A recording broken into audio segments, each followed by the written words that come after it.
Welcome, everybody. I'm Love Coach Scott Katamas, and it is Saturday Night Alive for the Global Peace Tribe on March 27th, 2021.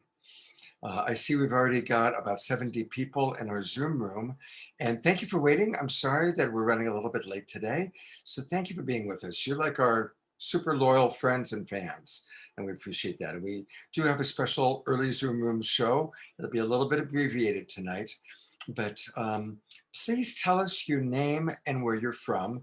And John from Norfolk, you are always one of the very first people, and I appreciate that.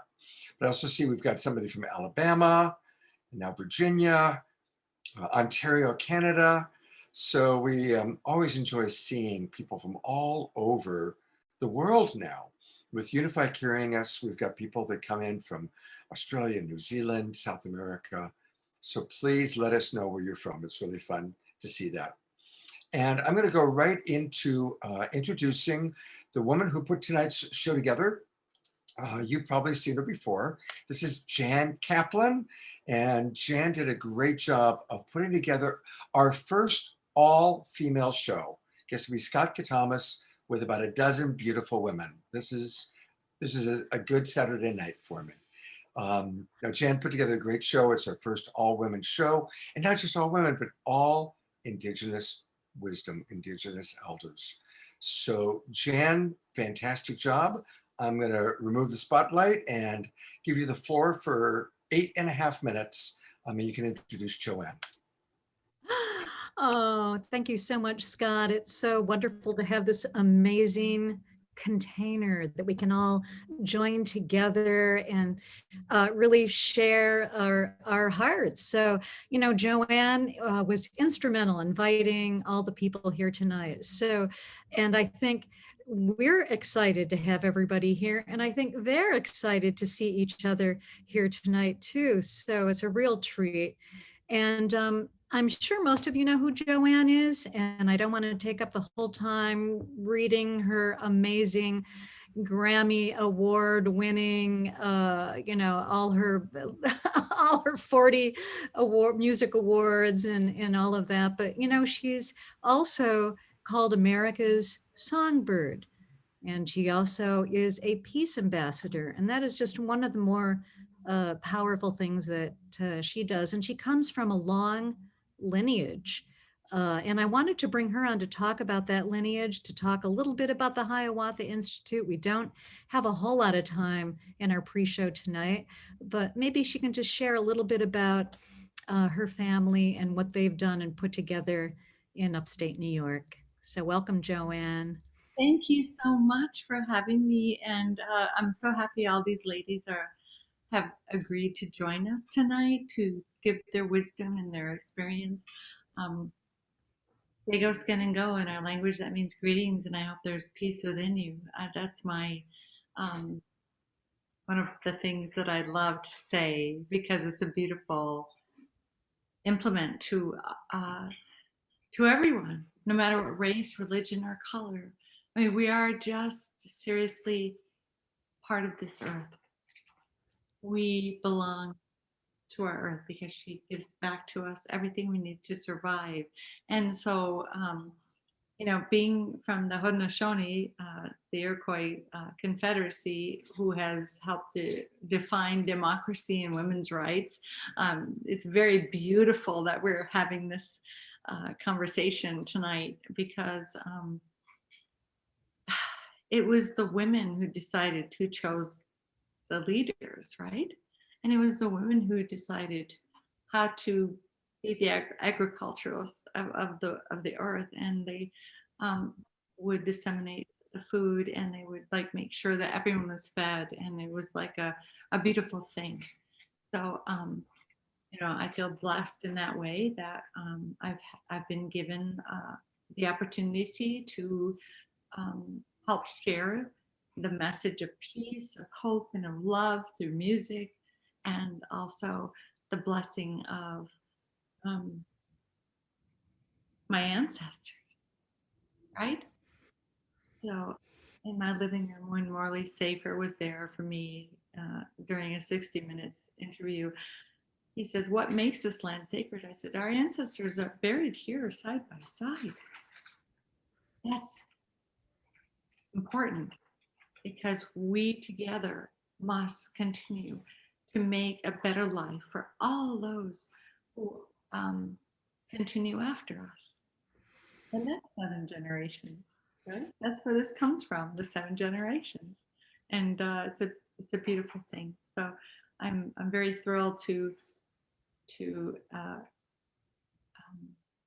have this opportunity to share with you the idea behind Hiawatha Institute. It was based upon many elders who told us that we needed to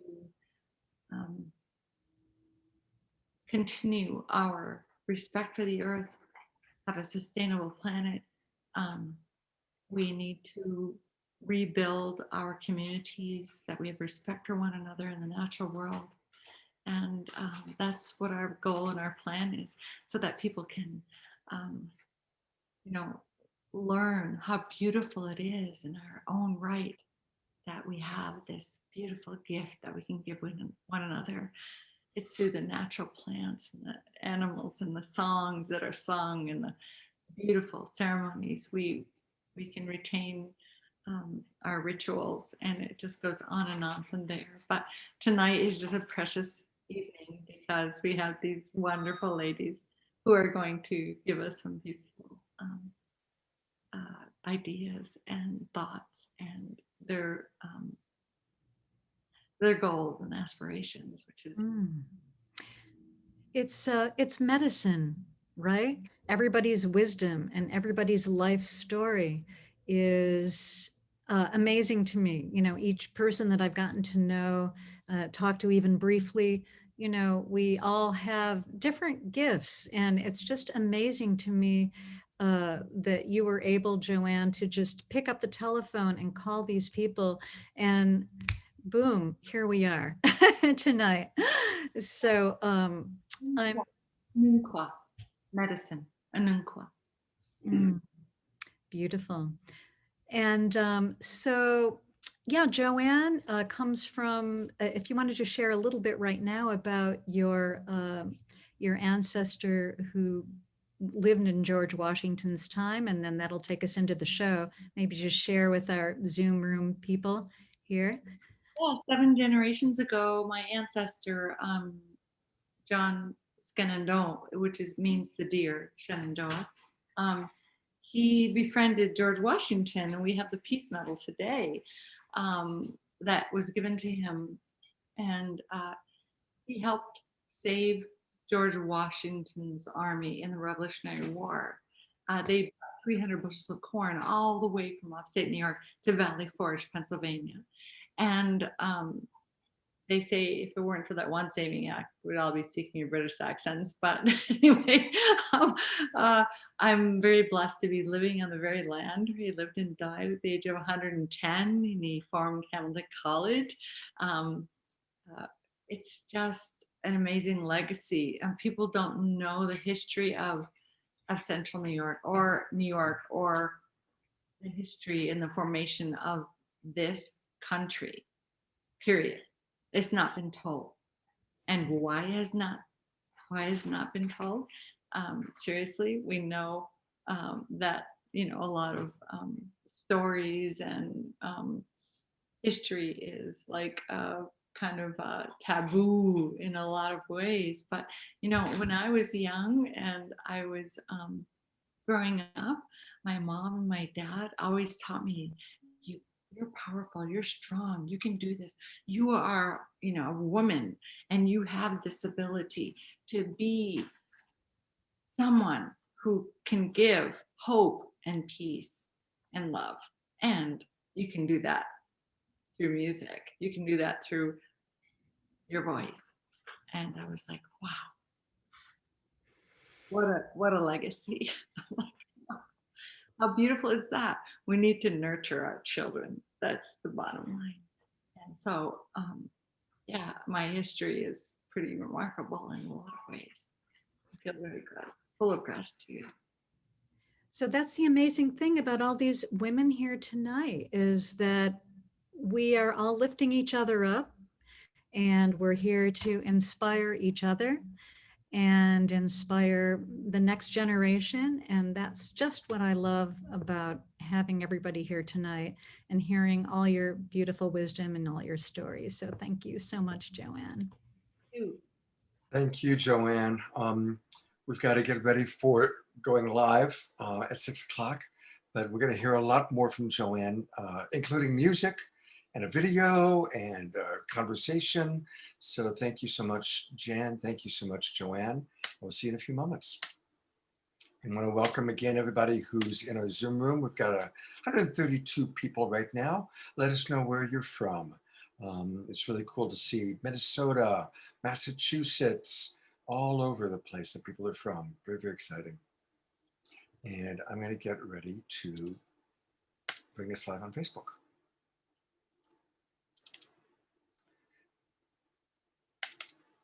There we go, getting ready. And, you know, for those of you in the Zoom room, also, you know, share this out with your Facebook friends. We're going to go live in a minute. And always want to encourage you to please go, you know, share it with your friends as well. Okay, here we go.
Welcome, everybody. It is Saturday Night Alive for you, the Global Peace Tribe.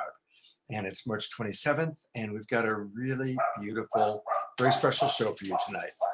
It's all women of Indigenous ancestry sharing their wisdom. Really remarkable. And each one of these ladies has such powerful medicine for us. And I want to just acknowledge Jan Kaplan, who put this show together. There she is. And her beautiful partner, Jay Mayer, our sponsor for the show. Thank you very much, Jay and Jan, putting together such a powerful and important show tonight. Really appreciating that very much. And want to invite those of you watching on Facebook to join us. You know, there are thousands of you watching us right now on Facebook. Many of you are on Unify, and we love Unify. Thank you, Unify, for helping us to reach so many people. But you know what? It's great if you come into our Zoom room and join us, because that way you can interact directly with all of our speakers and ask questions. And it's really, really fun. Also, and it's easy. Just go to globalpeacetribe.com. Go to www.globalpeacetribe.com and register. It takes about a minute. And now you're in our Zoom room, which is great. Also, we get your email address. So we're the only ones that use it. We don't give it out. But what we do is we will send you on Monday a replay of tonight's show and access to all 50 previous shows we've done. We've been doing this show since the pandemic began, every week. And every week has been an amazing show. There's a lot of really good ones. You can go back and pick which topics. This is our fourth Indigenous show. So you might really love this show and go back and see some of the previous Indigenous shows, or whatever your particular interests might be. So go to globalpeacetribe.com and join us And we'll hopefully see you in the Zoom room. And last thing is, share this with your friends. Tonight's show is really important. You're going to hear a lot of very important messages. I'm going to have some great music as well.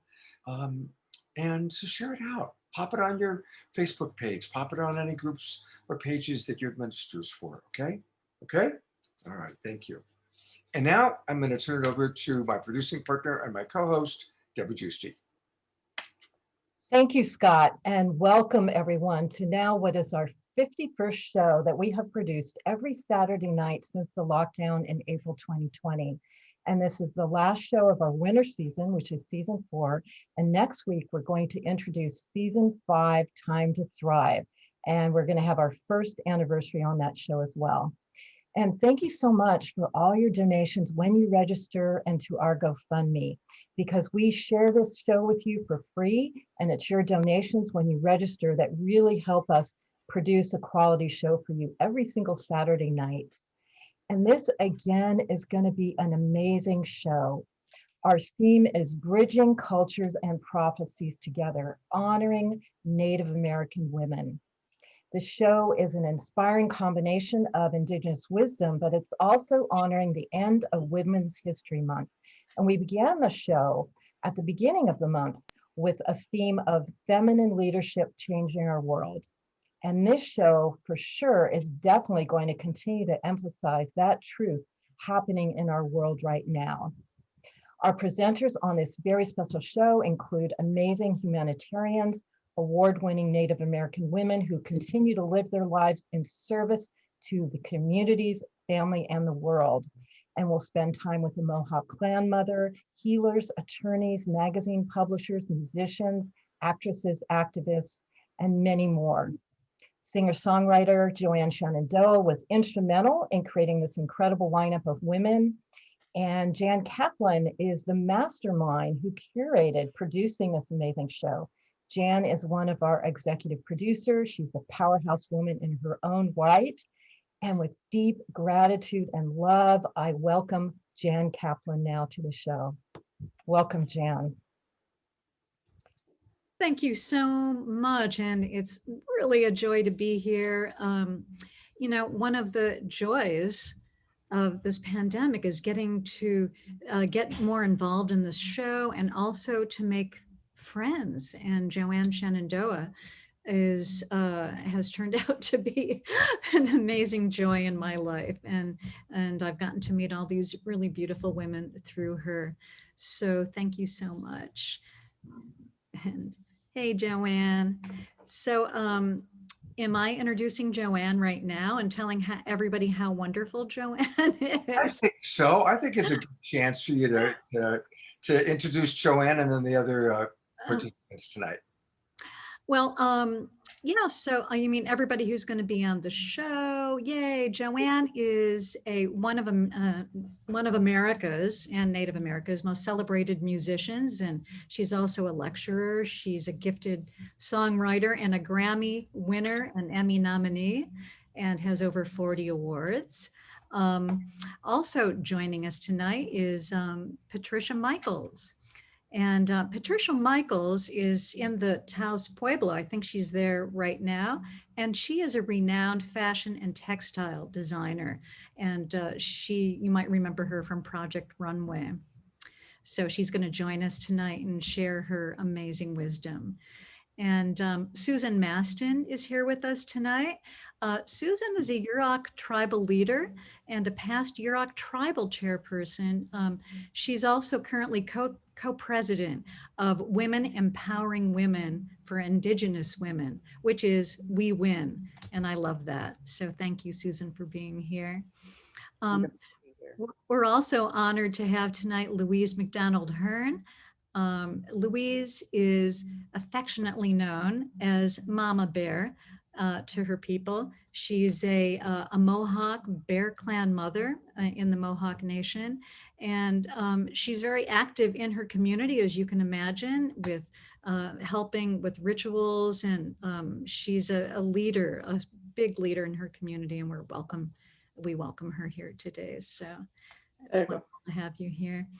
And we have a special visit tonight with Sacheen Littlefeather. It's been amazing to get to know Sacheen, and I just adore her. She's a Native elder. She's an activist. She is an amazing icon and a mentor to Indian youth, and advocates for Native women to walk with courage, and is working in mental health and wellness. So she's got amazing medicine for us tonight. And Joanelle Romero is an actress, award-winning director, producer, and she's the founder and CEO of the Red Nation International Film Festival, which is held every November in LA. So we welcome you, Joanelle. Thank you so much for being here. And music tonight.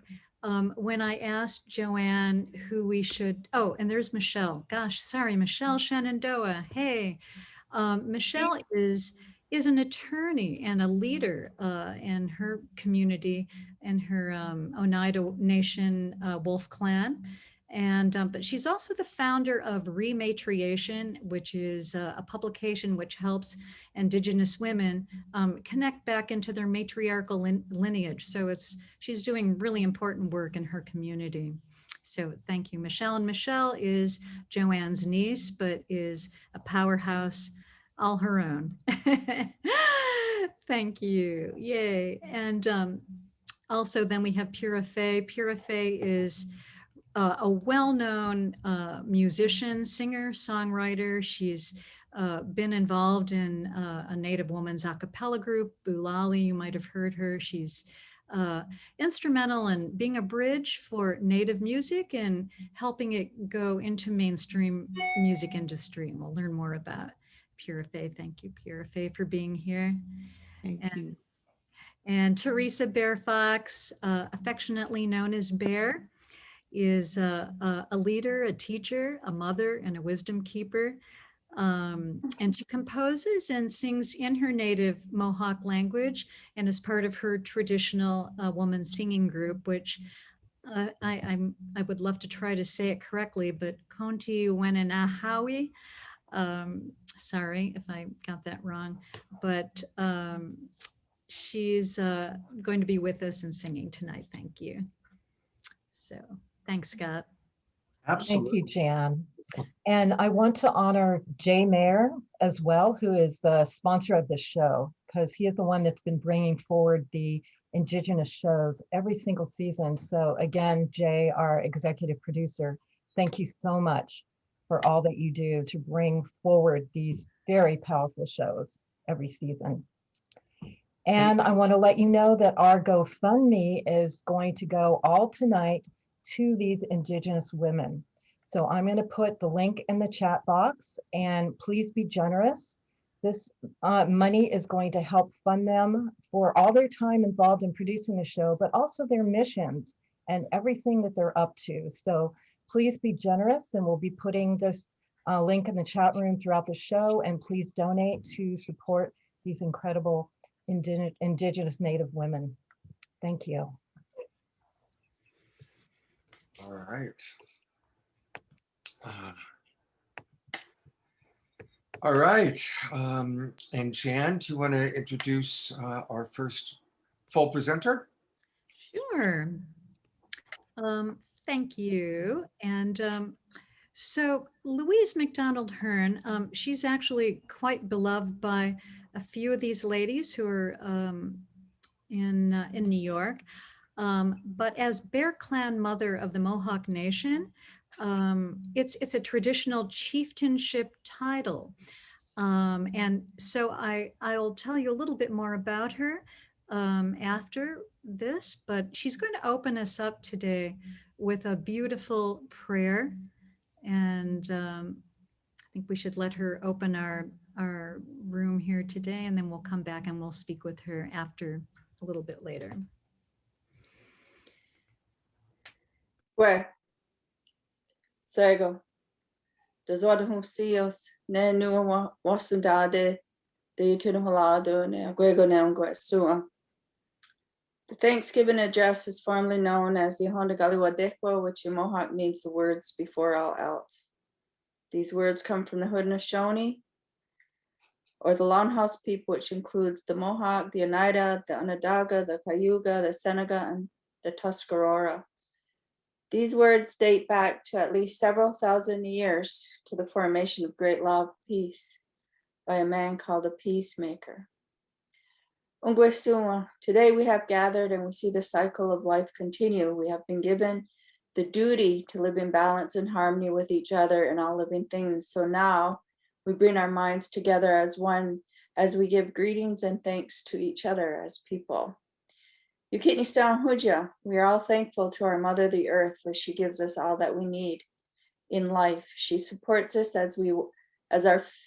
she supports our feet as we walk upon her. It gives us joy that she continues to care for us as she has from the beginning of time. To our Mother, we give greetings and thanks. Onagasua, we give thanks to all the waters of the world for quenching our thirst and providing us with strength. Water is life. We know its power in many forms: waterfalls, rain, mist and stream, rivers and oceans. With one mind, we sing greetings and thanks to the spirit of the water. Gojosua, we turn our minds to the fish in the water. They were introduced to cleanse and purify the water. They also give themselves to us as food. We are grateful we can still find pure water. So we turn to the fish and send our greetings and thanks. The plants, now we turn toward the vast fields of plant life.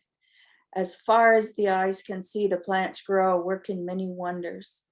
They sustain many life forms. With our minds gathered together, we give thanks and look forward to seeing plant life coming forward this spring. We give thanks. The food plants, with one mind, Gayantosla, we turn to honor and thank all the food we harvest from the garden.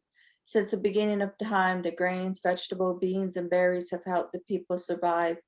Many other living things draw strength from them too. We gather all the food together as one and give greetings of thanks. The medicines, Onukwasua.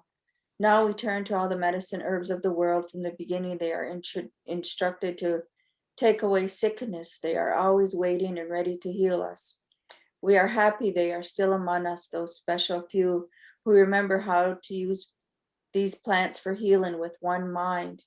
We send greetings and thanks to Onukwasua, the medicine and keepers of the medicine. Godillo, the animals. We gather our minds together to send greetings and thanks to all the animal life in the world. They have many things to teach us as a people. We are honored by them when they give up their lives, so we may use their bodies as food and as clothing for us.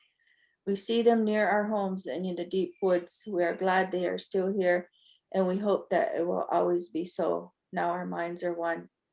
Oguletsua, the trees. We now turn our thoughts to the trees. The earth has many families of trees who have their own instructions and uses. Some provide us with shelter and shade, others with fruit, beauty, and other useful things. Now our minds are one.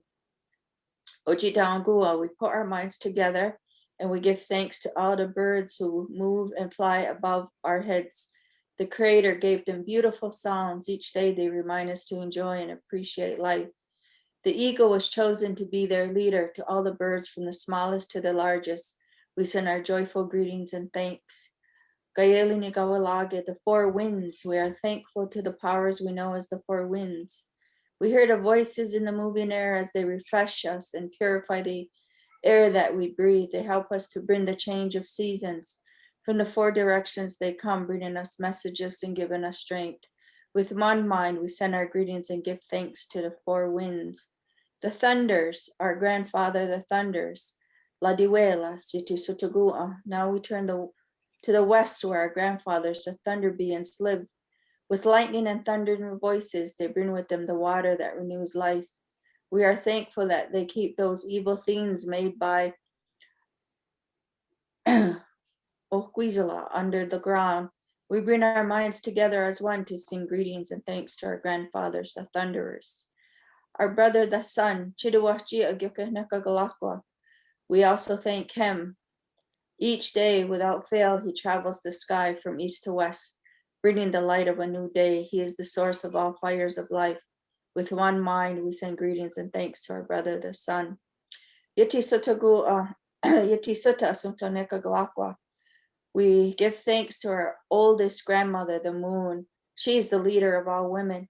She lights the nighttime sky. She's the leader, and she governs the movement of the ocean tides. By her changing face, we measure time, and it is the moon who watches over the arrival of children here on earth. With one mind, we give greetings and thanks to our grandma, the moon.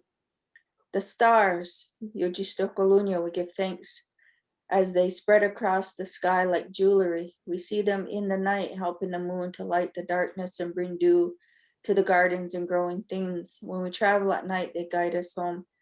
With our minds together as one, we send greetings and thanks to the stars. To the enlightened teachers, the four beings, we gather our minds to greet and thank the enlightened teachers who have come to help through the ages when we forgive how to live in harmony. They remind us of the way we were instructed to live as a human race. With one mind, we send greetings and thanks to these caring teachers, to our Ojijizo, to our sacred sky woman who fell from a celestial opening in the sky world, who came here with our consciousness as human beings, and that she brought with her the power of procreation and cultivation. So we remember our sacred sky woman in these greetings. And then now I turn our thoughts to Sugwayat Dizo, our creator, the great spirit, and send greetings and thanks for all the gifts of creation. Everything we need to live a good life is here on our Mother Earth. For all the love that is still around us, we gather our minds together as one and send our most clever and caring words of greetings and thanks to the creator. And now I take all our minds and wrap it together as one. Negi wahi odizwada hosios tanahone git wahi jiniwa gadili watponya hana wat gili wana dungo no wasandade ayao skit skona gwegonayo tege itogeni to hakni gwani gula to.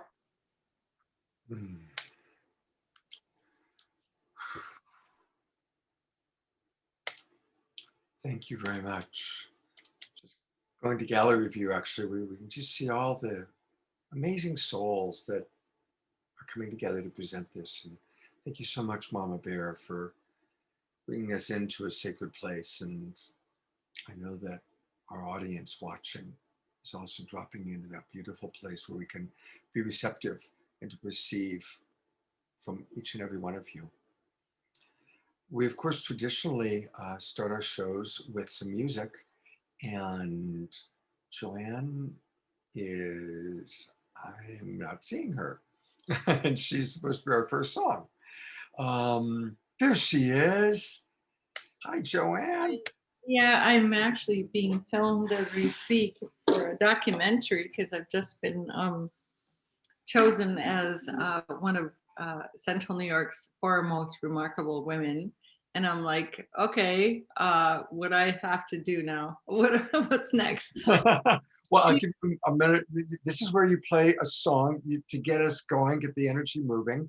But Louise, how beautiful. Thank you. You're just one of my heroes, I have to say.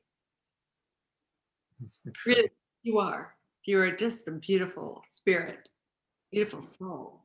And yeah. we are going to hear more from Louise, Mama Bear, in a little bit. Yeah. But let me brag about you for a moment, Joanne.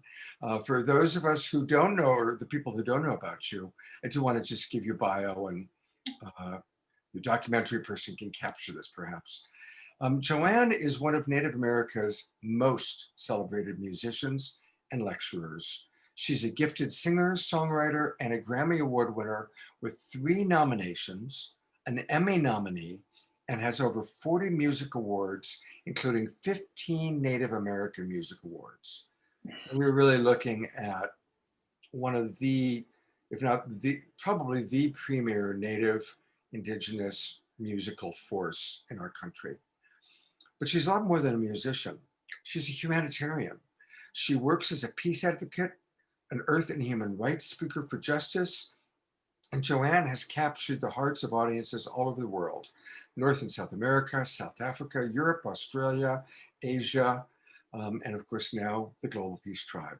I'm going to find that she carries beauty in her soul and voice, but also through her interactions with diverse communities around the world.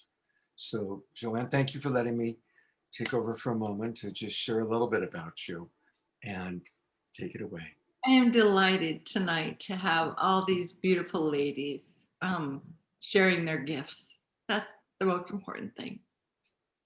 It's not about me. It's about the world. It's about the earth. Everything we have been given. It's like it's a blessing to have a natural gift that we can share. So this song I just want to share with you. It's just really precious. It's called One World, right? Because we're all part of this world. We need to learn how to live in harmony and balance with each other. And more importantly, with the natural world, because she gives to us everything we need to survive.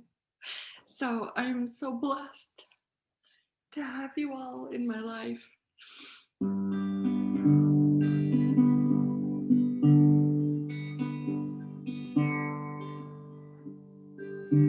One world,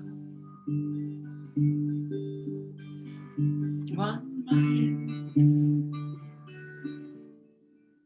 one love. We will find uncommon ground. Peace will be found for all on earth. One world, one mind, one love. We will find uncommon ground. Peace will be found for all on earth.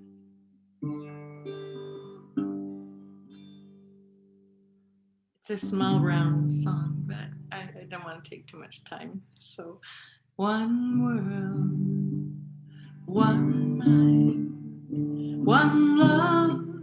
We will find uncommon ground. Peace will be found for all on earth. So you can sing along if you want to, like just echo after me. One world, one world, one world. One love, one love, we will find, peace will be found, Peace will be found on on earth. earth. One world, One world, World, one mind, one mind, one love, one love. we will find We will find uncommon ground. uncommon ground. Will be found Peace will be found for all on earth. for all. on earth. Yay! Yay. Thank you. Thank you so much, Joanne.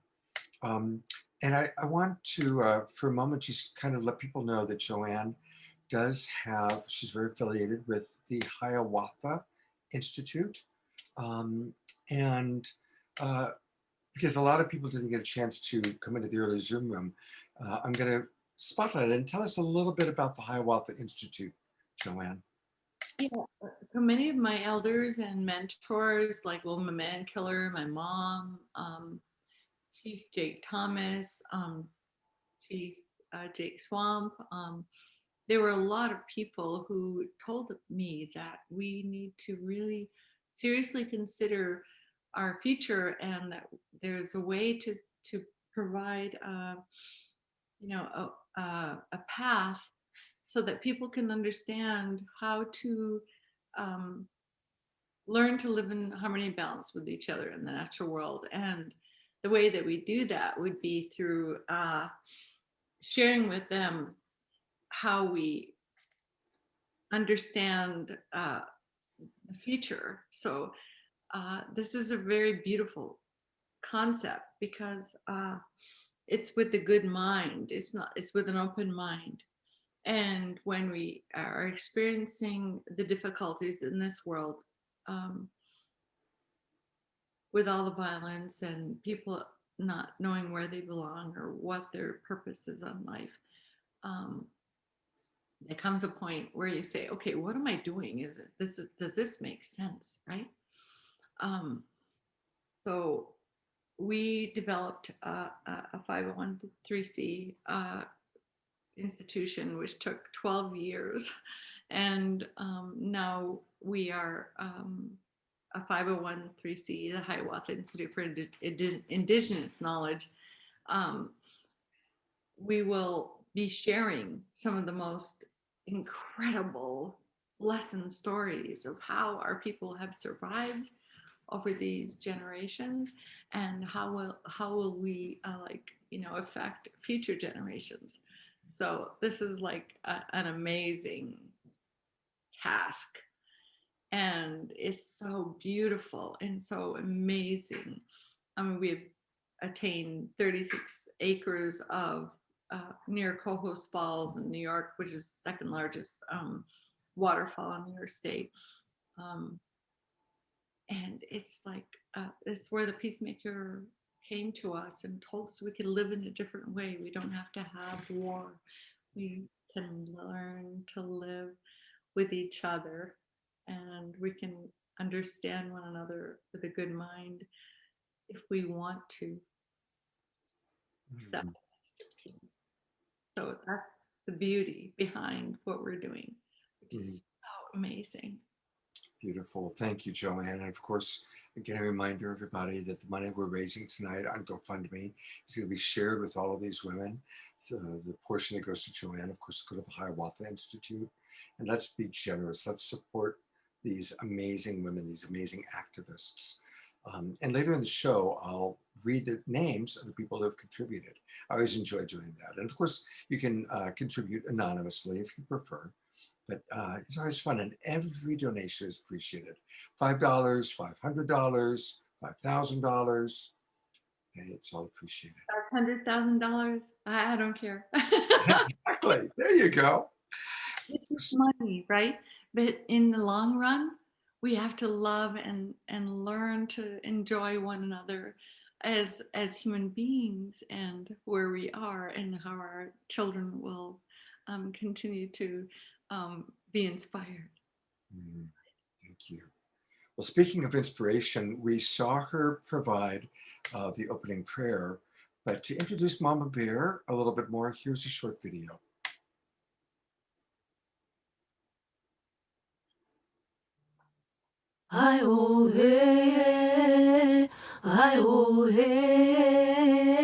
History is not what happened, it's who tells the story.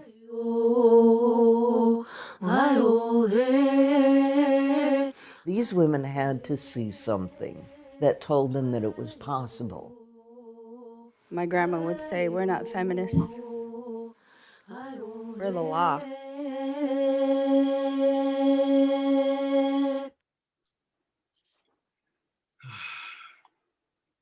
And so, Jan, I'm going to turn it over to you and tell us a little bit more about Mama Bear.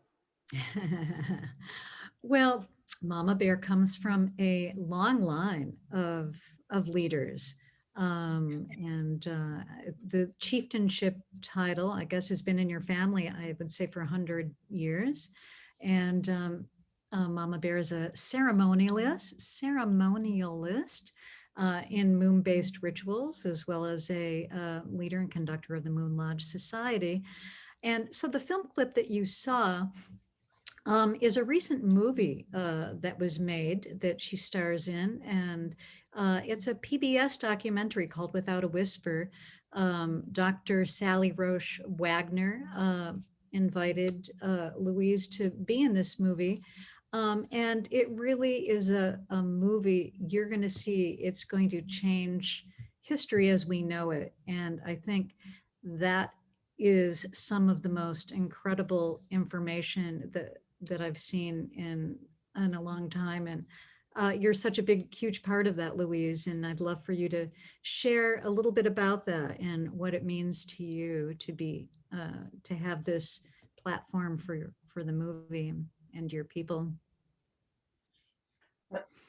Well, Sally and I became friends probably about 20 years ago when I took her on a mountain and I was going to put her in a sweat lodge, and she's claustrophobic. So, I was coaching her through this sweat lodge, and I was performing a moon ceremony at the time, but we've been friends ever since. And a good friend of mine who's also Bear Clan, Gudget Juni Fox, who is an Indigenous woman filmmaker, came up with the idea after she had heard Sally talk at a conference, and she said she didn't know that. And then when I first heard about it, that Sally was telling me after her 40 years of research, and she was really just researching white women, but then she realized that these white women didn't think of their liberty and justice on their own. They had to see something.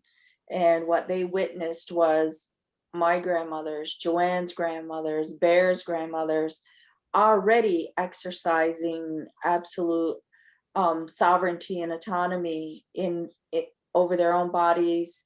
They had the right to the children they bore, and they chose their leaders, and they also deposed him. So if you can imagine, what our president's being chosen by women, and if he messed up, they would remove him, right? So it's kind of like that. And it's a really ancient way of governance, of governing society. And it's not man-made. It was given to us by a peacemaker.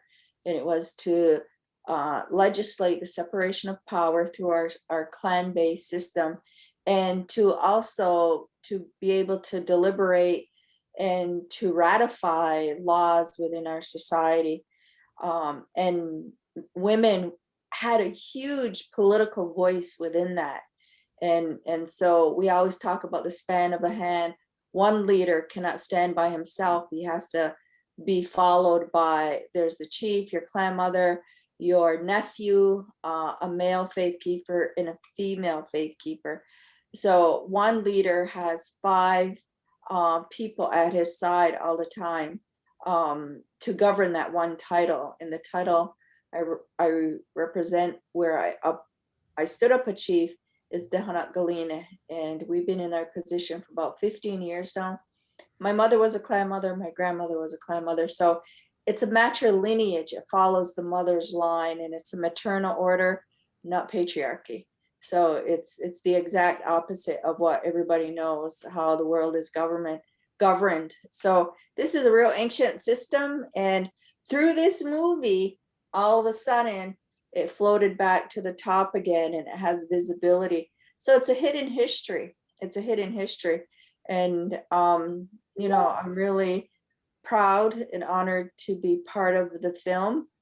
And I really hope that it brings visibility and awaken truth to the history that's taught in the schools. Because a lot of people, when they watch this, first reaction is, I didn't know this. And the second reaction is, now that I know this, what do I do with it? Well, teach your children the truth, you know what I mean? And so it's really powerful. And, this hemisphere of America, a lot of Indigenous societies follow the mother.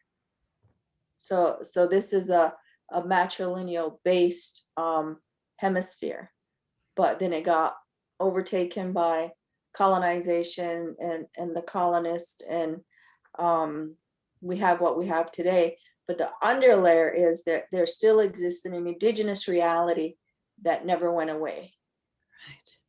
Right. Well, what a beautiful tradition it is. And we'd like to see more of it in our culture. So thank you so much. Thank you. Proud to be here. Yay. Thanks. And Scott, back to you. And Scott, you're muted. So it's such an embarrassment of riches, because each and every one of you have so much to offer So as always, what we'd like to do is let our Global Peace Tribe members who are watching learn where they can go to get more information. I'm going to show two things for Louise Bear, Mama Bear. This is her Facebook page. So you just go to Facebook, and most of you are watching on Facebook. And then it's in the search bar, Louise.bear.39. I guess she put her age in there. So it's Louise.bear.39. And there's also another place that I'd love to take people to, and that is a really beautiful website. And it is right, where did I go? Here we go. I've got so many pages open, so I do apologize. It's all about visionmakermedia.org, visionmediamaker.org. And I'm now going to share the screen. And there it is, Without a Whisper, the documentary that she was just talking about. And so that's where we can find out more. And there is so much history that we do need to learn about the true history. Maybe we need to change the name to Her Story. Get out of his story and get back into her story. We would probably get a much more accurate story. I have to say, it's very tempting not to make a comment about how wonderful it would have been to have those grandmothers the moment any major leader, let alone president, got out of hand. Boy, how different our world would be. So do check out these websites, and Deborah, as always, is putting them into the chat box. And these are the ways that we can find out more about these amazing women that we're meeting tonight. So thank you again, Mama Bear Louise, really grateful. And I'm turning it back over to you, Jan, to introduce Michelle. All right. Thank you so much, Scott. Yeah, this is, we get to, we talk about elders and wisdom, with our elders. Well, I would call Michelle a wisdom younger. And Michelle is the niece of Joanne Shenandoah, but in her own right, she's an inspirational speaker, a writer, a thought leader, and she's also a traditional member of the same Oneida Nation Wolf Clan. And so she's very close with Mama Bear, actually. And she's the founder of rematriation.com. So it's a publication helping Indigenous women to connect to their matriarchal lineage. So it's a really beautiful thing that she's doing in her community. Her life experiences paved the way for her to found this. And so she's, active traditionally in her community. And she creates space for Indigenous voices to be honored fully with light and love. So she's really empowering all the women around her, which you'll see a lot of the women here tonight are doing. So we're really happy to have her here.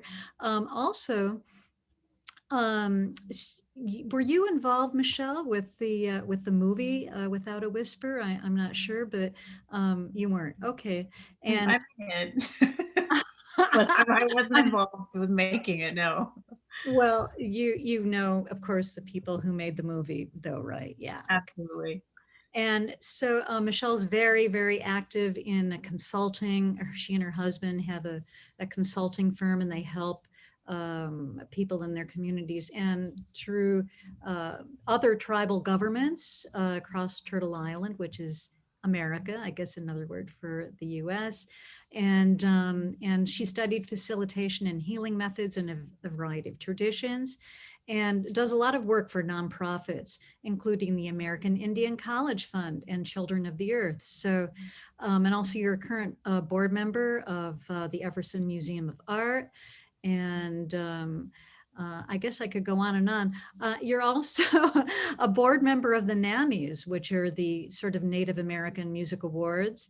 And you helped establish the Native music category in the Grammys. So there's no moss growing under your feet. And So I'd like to welcome you to our Global Peace Tribe and share with us tonight. Thank you. Wonderful. Siguli, Galuhia Nuas Neogets.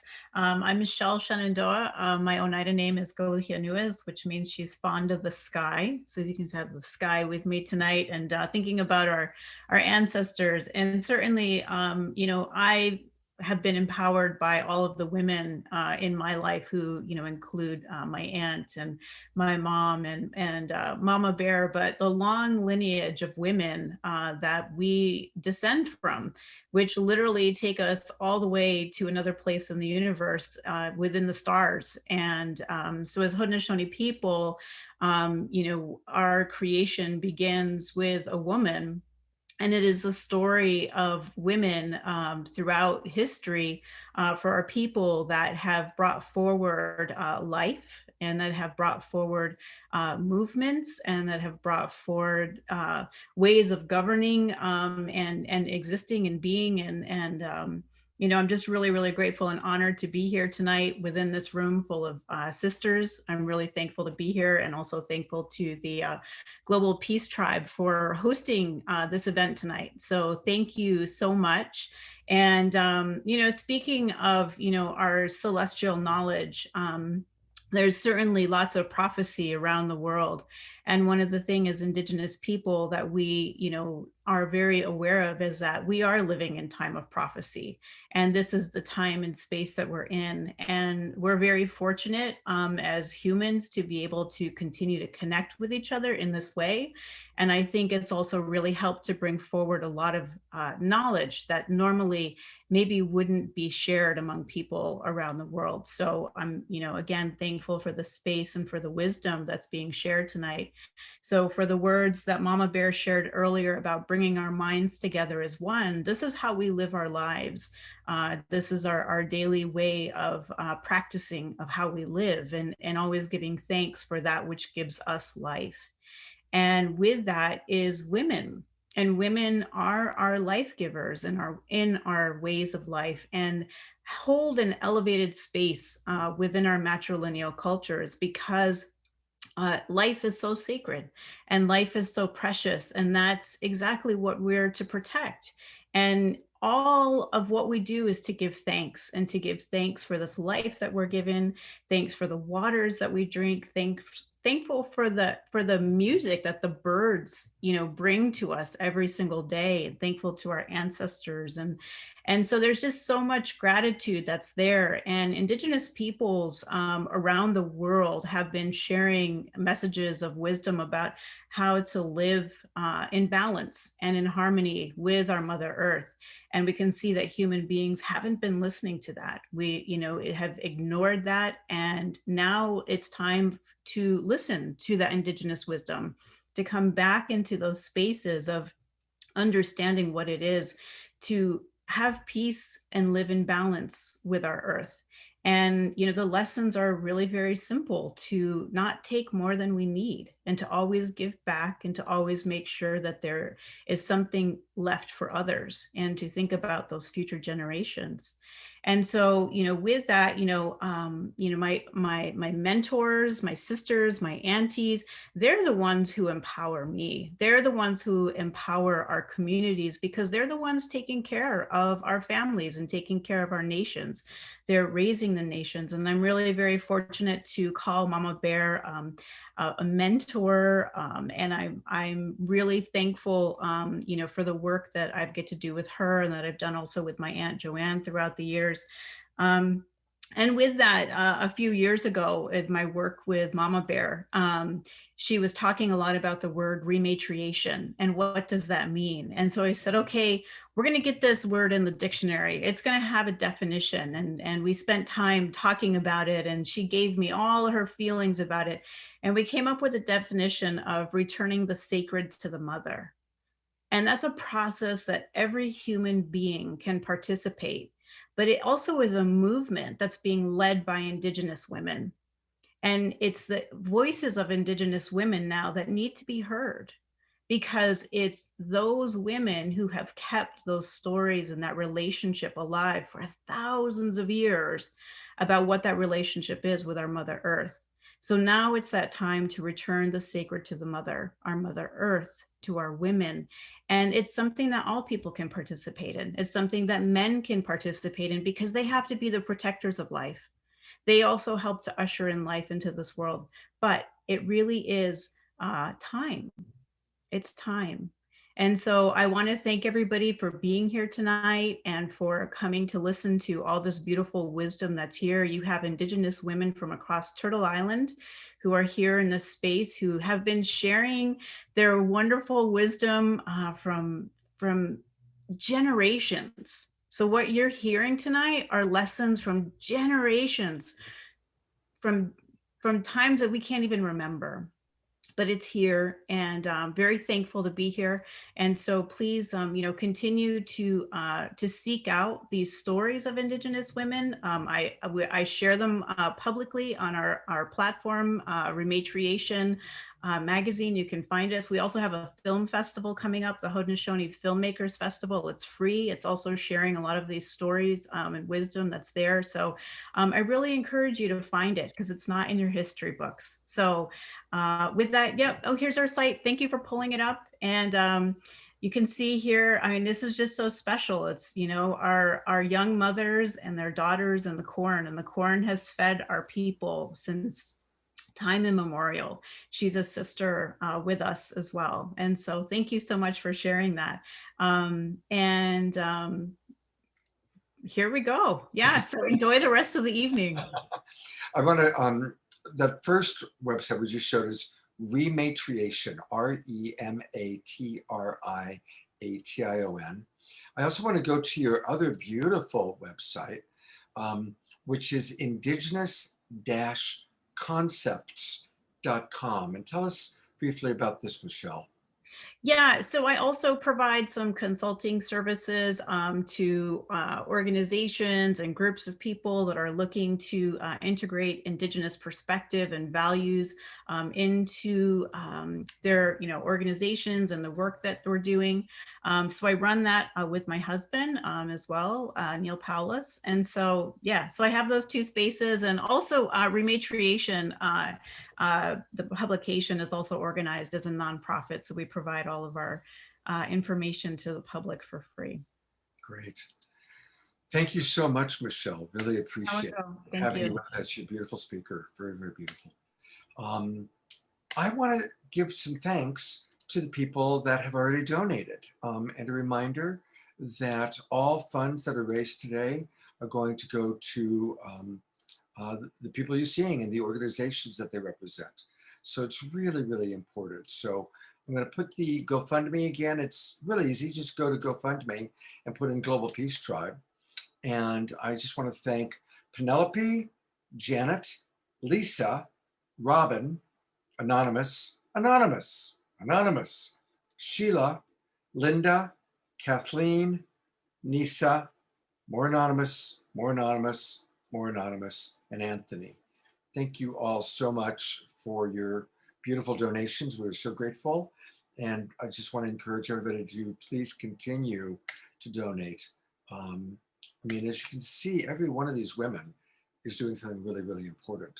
And maybe right now while you're donating, I'm just going to play a really beautiful video that Jay and Jan put together. So while you're watching the video, go online, go to gofundme.com, go to Global Peace Tribe and donate, please. And here's a video to entertain you while doing that.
Thank you so much, Jay and Jan, for putting that beautiful video together.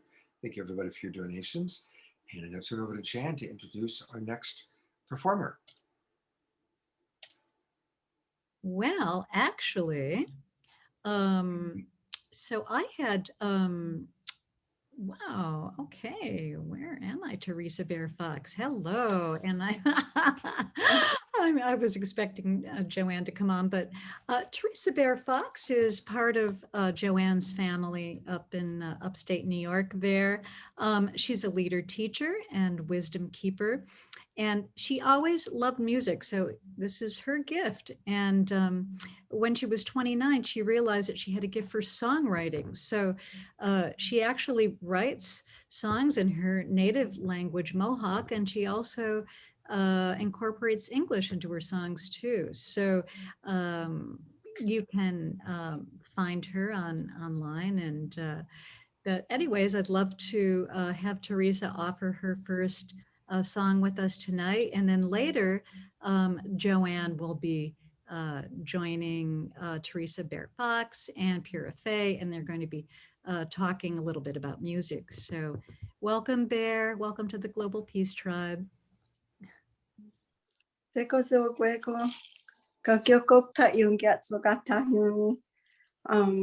name is Gangyokokta. It means I'm at the back of a crowd of people, or at the end of a long line of people. And I was named after my grandmother. It's really good to be here. This is my first time being with you all, and I'm really honored that I was invited to share songs with you.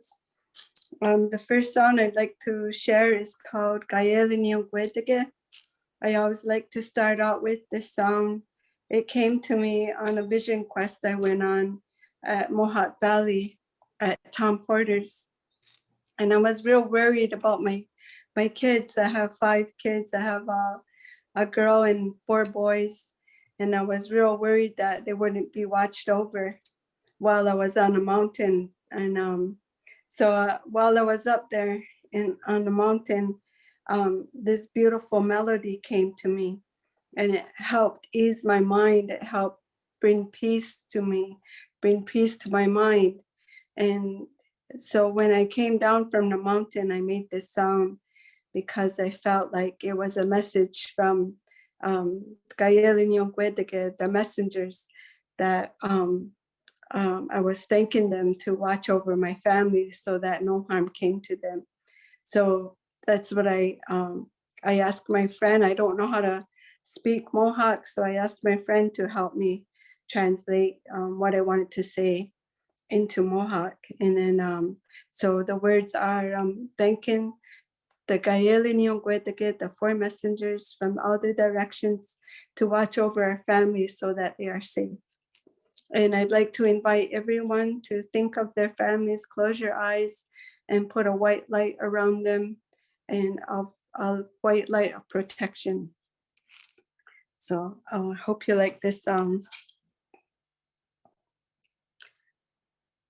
Gayeli Niongwedege awaduka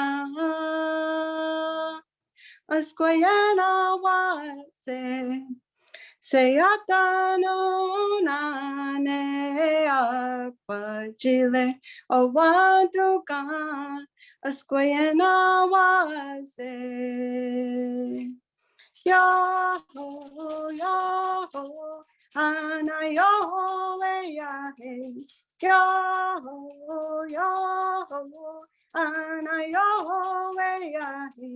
Yo-ha-yo, yo-ha-yo, anayo, yahe. Yo-ho, anayo, yahe. Gayeli Niongwedege awaduka asquayana wase Sayatano nane akpajile awaduka asquayana wase Yahoo, Yahoo, Ana Yahweh Yahi. Yahoo, Yahoo, Ana Yahweh Yahi. Yo ha yo, Ana Yahweh Yahi. Yahoo, Ana Yahweh Yahi. I hope that you like that song and it helped ease my mind. I hope it eases your mind to help our families be safe. Yeah. It's beautiful. And Thank you. luckily she's going to come back and give us a little more music. But we can also go to bearfoxmusic.com, bearfoxmusic.com to learn more about her. So thank you so, so much. Welcome. All right. Jan, I'm turning back over to you.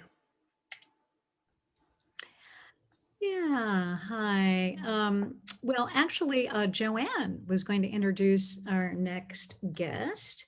So if you could bring Joanne back up, I think Joanne wanted to introduce Patricia Michaels. Okay. I can start, then Joanne can share, but Patricia Michaels is from the Taos Pueblo, and she's actually a world-renowned fashion and textile designer. And for over 20 years, she's been producing one-of-a-kind haute couture that transcends cultures and defies fashion trends. And take it away, Joanne. I want you to share something about Patricia. If I could only start about this woman. She's amazing and beautiful and so talented and under pressure at Project Runway. I was so proud of you, Patricia. And, you know, the world looks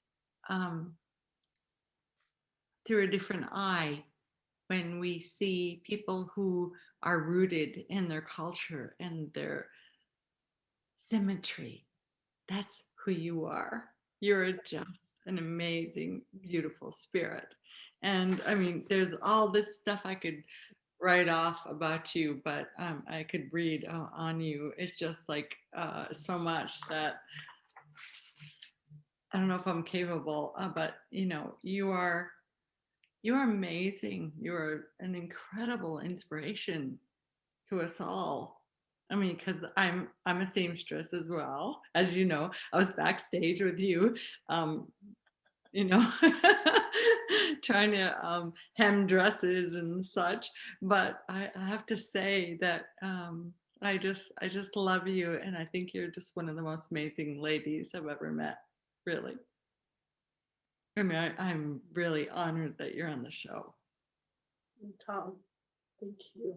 Yeah, really. I mean, you could probably go on and on. I mean, like for over how many years? I mean, my gosh, you really helped to enlighten, I think, the industry and also our Native people to show that our culture is really much more than just you know, feathers and beads. It's about the in-depth knowledge of who we are as a people, right? Mm-hmm. You're, Sure. yeah, you're that, you're all that, and then above. So I'm so happy to have you here. It's so exciting. Really, I'm just thrilled. I'm thrilled beyond belief to have you with us. So this is your time. So I want you to share with us. Okay. All right. Ta to the Utah ai all papu ai at ai kama the tat ai nai na awama kai na and I wan an to not the guy sorry night mo I mapisi mele ho ma kwawal ama mama sama po sorry I kinawa go hit na go wan pil imaya ik na sliba mapitam mele ho go hit be of the imaya ki mama kwawal ama and talk to you not gonna appel. I just said, I just want to thank all of you tonight. Thank you. My native name is Waterloo. My English name is Patricia Michaels. I'm water clanned. And this afternoon when I was with my people, it was the first time I was back with them since COVID. And it's beautiful to be back home and see everybody being who we are, being strong. And I ask everyone to please be strong, not to give up, and to have the strength that we have always had. Our ancestors gave us so much, and don't give up. There's a lot of opportunity out there. And what I do and how I take part in my artistry, in my fashion design, in my textile design, I always think about the younger generation that wants a place to express themselves. I think about the mass jobs and capabilities that are in the fashion industry. It's a multi-billion-dollar industry that has more jobs than any artistry that is out there in the world. And since our ancestors' designs have walked the runway the longest than any other designs have ever been on the runway, I want people to take the time and have the integrity to realize that we have talented natives that can be doing designs for the industry and companies. When I was on Project Runway, I was fortunate enough to have my own voice for the first time. And before I was on Project Runway, I was never given that opportunity to have a voice.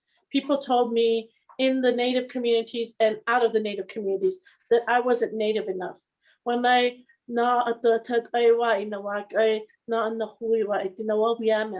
but because I'm a Taos Pueblo Native, I don't sell my religion. It doesn't belong to me. It belongs to our people. And there's young people and there's older people who always wanted to do something contemporary. And I want to encourage all of you to not be afraid. And if you ever need advice, I get people calling me from all over the world, even if they're not Native, asking me for advice. And it doesn't matter what age, it doesn't matter what gender. I'm always there and I'm available. And like I said today, you know, our people, we've survived yet another challenging time in the whole world. We struggle together. And, you know, this doesn't discriminate. Mother Earth, she's gonna take care of herself because we've done enough damage to her. She's not waiting for us to take care of her. She's gonna, you know, teach us a lesson that we all need to learn, and that's to be more mindful and careful. And the reason I chose fashion is because it is a very trend-driven industry, which usually buys to consume and just to only follow a trend.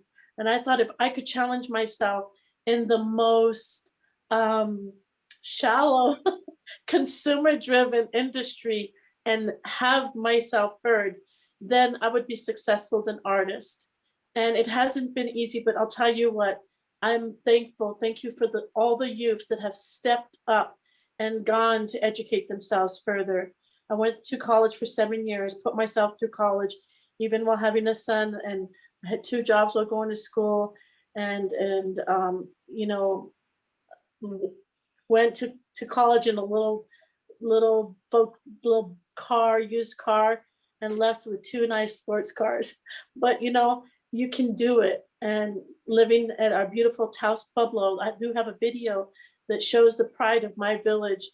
My village celebrated the return of our sacred Blue Lake. This is the 50th year anniversary last year. And I'm so proud to come from such a beautiful village that is still very strong in our ceremonies and in our language. And our men were able to go to Washington, D.C. and negotiate. This was before social media. This is before any kind of help like that. They went there for over 70 years, I think it was, to ask and negotiate to get our sacred Blue Lake back and all the water so that we can still drink at our village water. For us, the water is the most important resource. You know, we're from the desert, and that desert mountain where our water we take care of. We take care of all the land, so we can still drink from our stream. We can still drink from all of our streams on native lands at my pueblo. And so I'm really fortunate to come from such a beautiful place that really takes care, and we're able to take care of this. And I encourage those who can see the earth and look at what nature has, let her be wild. Stop trying to contain her, because you know what? She's going to get us back, and she will. She'll teach us another lesson. So I just You want have to that tell, video. Can we Yeah, play it right now? yeah, let's play the video. And Okay, here we go. hello, my name is Patricia Michaels. I'm from Taos Pueblo, and my Tiwa name is Water Lily.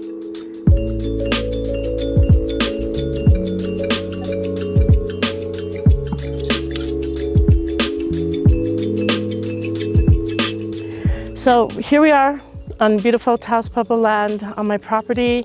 My studio is nature. You know, an artist never stays in one place to express themselves. It's never just in one spot. So sometimes I come out here and paint, sometimes I come out here and take a little quick photo, and sometimes I just sit here and I listen to the sounds. The work that we did for the return of Blue Lake, and my piece is titled Recollections of My Journeys to Blue Lake. So the return of Blue Lake was done with our men dressed in ceremonial traditional clothes. They were able to go with all their pride and tradition and say, this is our land that is sacred, that we hold ceremonies for, and we want to preserve it. You know, from our Pueblo all the way to Blue Lake is all important, and they wanted to preserve that so we could still drink that water, and that's what gives me the strength to be uniquely Water Lily. So it's really important that the understanding of the return of Blue Lake is bigger than just one person, it's bigger than just one village. It goes on so that people should learn from it. Just when you look at my designs, take note, they're abstracted images of nature. Natives have always had their own iconography of nature, and that's why I'm just trying to bring new iconography into our modern day world of being Native.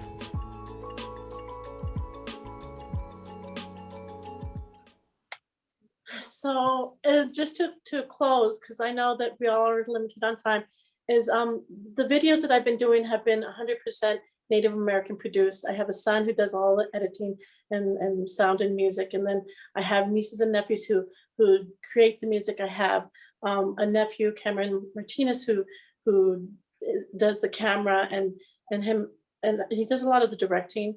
And then my son is Gabriel Mozart Abeda, and then Potency has sang a lot, and my cousins and my sisters and my nieces, they sing these beautiful songs, a lot for missing and murdered Indigenous women. I've been doing a lot of advocacy to bring awareness that this genocide needs to stop. But thank you, Joanne, everybody who has invited me. Thank you all. Have a beautiful, beautiful year, and hope to see you soon. Visit us and support Native products. Patricia, I know you need to go soon, but I do want to briefly just pull up your website, because a lot of people are asking. And again, it's patricia-michaels.com. And there's a lot of beautiful things on this website, including it's actually it's my native name, waterlilydesigns.com. Oh, okay. Yeah, I had it pulled up as Patricia. Oh, yeah, and it just says there, because that's a section. But if you Google Patricia Michaels, you'll find me. Okay. All right. What if you tell me right now, what's the other website you want us to give to people? It's waterlilydesign.com. Waterlilydesign.com. And Scott, thanks for being really funny. I think you're a great host. Oh, well, thank you. And is that okay? Great. Thank you, Patricia. Well, I think you're pretty cool too. Thank you. So there it is. There's Water Lily Design. All the prayers tonight too. All the music has been beautiful. Ta'atut the Mukbawal and Mabi Strong. Thank you so much, Patricia. And thank you for being such an inspiration. And I really want to acknowledge that generous offer to support anybody, Indigenous or not, that wants to put this. Very, very generous of you. Thank you. Mm-hmm. Speaking of generosity, wow. In the last half hour since I last spoke to you, we've received many, many more donations, including an anonymous donation of $750.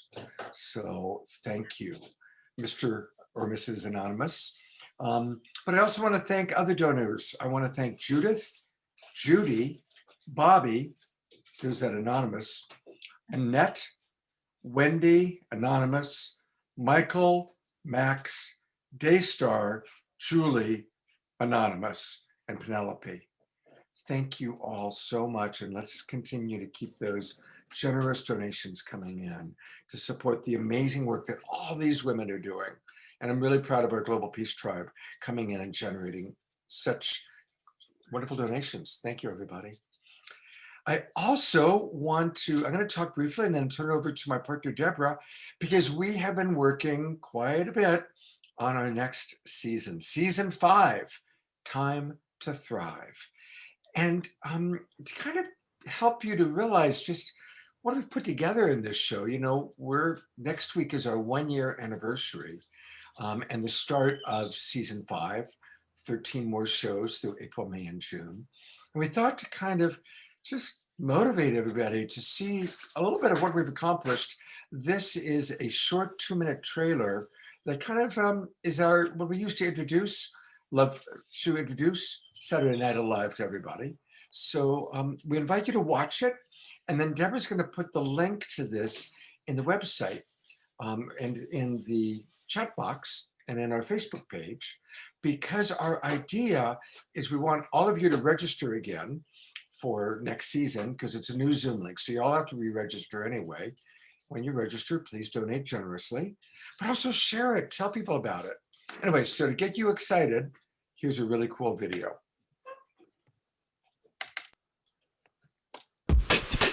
What are your favorite ways to relax and be entertained? Festivals and concerts? Sporting events? Going out to restaurants, clubs, or to the movies? Sadly, due to the pandemic, most of these options are no longer available. There is a wonderful solution for entertainment and inspiration. It's Saturday Night Alive for the Global Peace Tribe. Ready for community inspiration and magical moments online? Since April 2020, this dynamic show has touched the lives of people all around the world. Join prominent luminaries, musicians, magicians, and comedians. This is your chance to relax and enjoy uplifting entertainment and inspirational messages from the comfort of home. Together, we are creating a new paradigm. Saturday Night Alive showcases internationally acclaimed speakers, best-selling authors, and wisdom keepers. Let them illuminate your path with tips, tools, and insights. It also sheds light on many timely topics. Discover how to master your relationships. Dive into the secrets behind ancient history. Receive deep wisdom from Indigenous elders, and much more. Dance along to live performances with high-vibe musicians and hear what these brilliant performers have to say. Experience major artists from the Conscious Festival circuit and beyond. You'll be dazzled by our conscious comedy, magnificent magic, and spoken word. The show is meeting our needs during these critical times. Saturday Night Alive delivers inspirational wisdom, community connection, and positive vibes. Join us every Saturday night, 6 p.m. Pacific, 9 p.m. Eastern, or catch the replays. Register for Zoom Room access. Enjoy live chats and a pre-show experience with presenters and the Global Peace Tribe. Saturday Night Alive for the Global Peace Tribe. Find out more and register now at globalpeacetribe.com.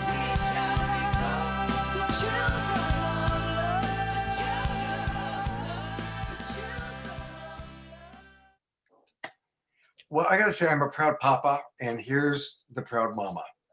Thank you, Scott. It sure is amazing to see that and what we've all accomplished in making lemonade with this incredible situation in the world that we have now. It's been such a journey. And next week is our first anniversary. So we are going to celebrate it and have a lot of those people that you saw on the video on the show with their top clips. So it's going to be an incredible show next week, celebrating our first anniversary. And we'll share more about that later. But we are doing it again. We are continuing because of you, because of the good vibes, and because we're inspired with a lot of passion. Our season is season 5, Time to Thrive. because we feel like we are going to be opening up into a new world. We can feel the spring, we can feel things open up. We are keeping a positive high vibe and keep evolving forward. We're going to bring back some of our really popular shows like Empowerment of the Feminine, but also include the Sacred Masculine. We will have another Indigenous Wisdom show. We'll have another show, Making Contact with Our Galactic Family, Awakening with Global Coherence Pulse. We are going to celebrate Earth Day like you've never seen with the new ecology, and we are going to activate again with the solstice. And we've got some new shows of topics that we think are really important. We are going to have Manifesting a Natural Economy, Near-Death Experience, Tales from the Beyond. We're going to have a show on addiction recovery, best steps and tools, a show on brain fitness, optimizing our entire body and health. And we are also going to celebrate the 60s as the rise of the Aquarian age. And it's going to be 10-year anniversary for Harmony Festival since it ended. So we're going to bring back Harmony Festival and have some video clips and reminisce about that. So this happens from a lot of collaborations, incredible support from sponsors, and we're going to be bringing really important keynotes and musicians again. So you have to sign up for the new Zoom link for next season. So I'm going to post that in the chat room. Also, please share with your friends, because that is the best way to share. Word of mouth is the most golden way to spread the word, and we'd really appreciate your support. And if you donate, when you donate, we really love your green love for that. When you register, donate. And if you donate over $75, you'll come to our supporters party, which we have every season. We had it last week and it was amazing. We had John Gray as our keynote speaker. We had Swami Vyandananda. We had Johanna One-Heart with music, and we get to share and meet each other as the Global Peace Tribe. So it's really fun. So thank you for all your support. Thank you for being with us each week. And again, sign up and spread the word. We'll put the links in the chat box. Great. Thank you, Deborah. I'm going to show a couple of videos, and then Jan's going to introduce our next speaker. But we're going to go back in time. And for those of us that are my age, or close to my age, you might remember an extraordinary moment at the Academy Awards when Marlon Brando won Best Oscar. But instead of accepting it, he sent a Native American woman to pick up the Oscar for him. And watching this video again, it brought back that memory. What it really showed was her incredible fortitude and how she stayed in her heart and stayed in her consciousness in such a beautiful way. Imagine being as young as she was, having 1 billion people watching on television, and the kind of response that she got from the audience, and she held it together and delivered a beautiful message. I was escorted off of that stage by some armed guards, and luckily so, because John Wayne was waiting in the wings, ready to go on to pull me off the stage, and he had to be held back by 6 security men because he was so outraged about what I had said. Hopefully we've come a long, long way. I got tears at the way you held it together, Sacheen. It's really amazing. Anyway, I'm going to turn over to Jan to share more about what you've accomplished in your life so far. You're muted, Jan. Thank you. Sacheen Littlefeather is a Native elder, activist, icon, writer, mentor to Indian youth. She's a public speaker on suicide, mental health, and wellness, an advocate for Native women to walk with courage. She's Apache and Yaqui, and as the first woman of color and the first Native American Indian to ever refuse an Academy Award for political purposes. We saw that there. So she also brought attention to Wounded Knee at that time. And as a result, she was blacklisted from the entertainment industry by J. Edgar Hoover. And Sacheen then focused her life on addressing Native suicide and mental health and Native nutrition. She became an advocate for missing and murdered Native women and a founding board member of the San Francisco Indian AIDS Institute. She's active in Native American culture and dance events, as well as women with breast cancer. And it's my honor to welcome you here, Sacheen. I'm so happy to have you here. Thank you. Oh, thank you very much. Each and every woman here brings her own medicine to the table tonight, and I'm well aware of that. I feel very shy with all the songbirds that we have this evening, and I want you all to know that they pay me not to sing. This is not my forte. But also, in seeing the clip that you did, it comes from a documentary called Sacheen. This short documentary is only about 25 minutes long, and it's going to be out about the time of the Academy Awards, which is appropriate, by One Bowl Productions. It was Oren Lyons, who's chief of the Onondaga Nation, who first approached me about telling my story. And he said, Sacheen, we have to tell your story, the truth about what really happened. And he said, I was there at Wounded Knee. I'm one of the people who really knows what happened.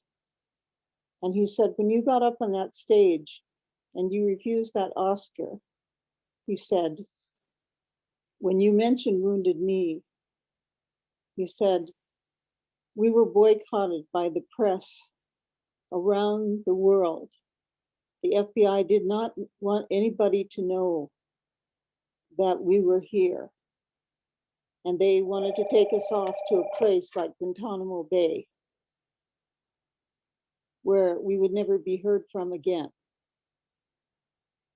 And they were planning, the government, the US government, to build a missile site on the Lakota Indian reservation.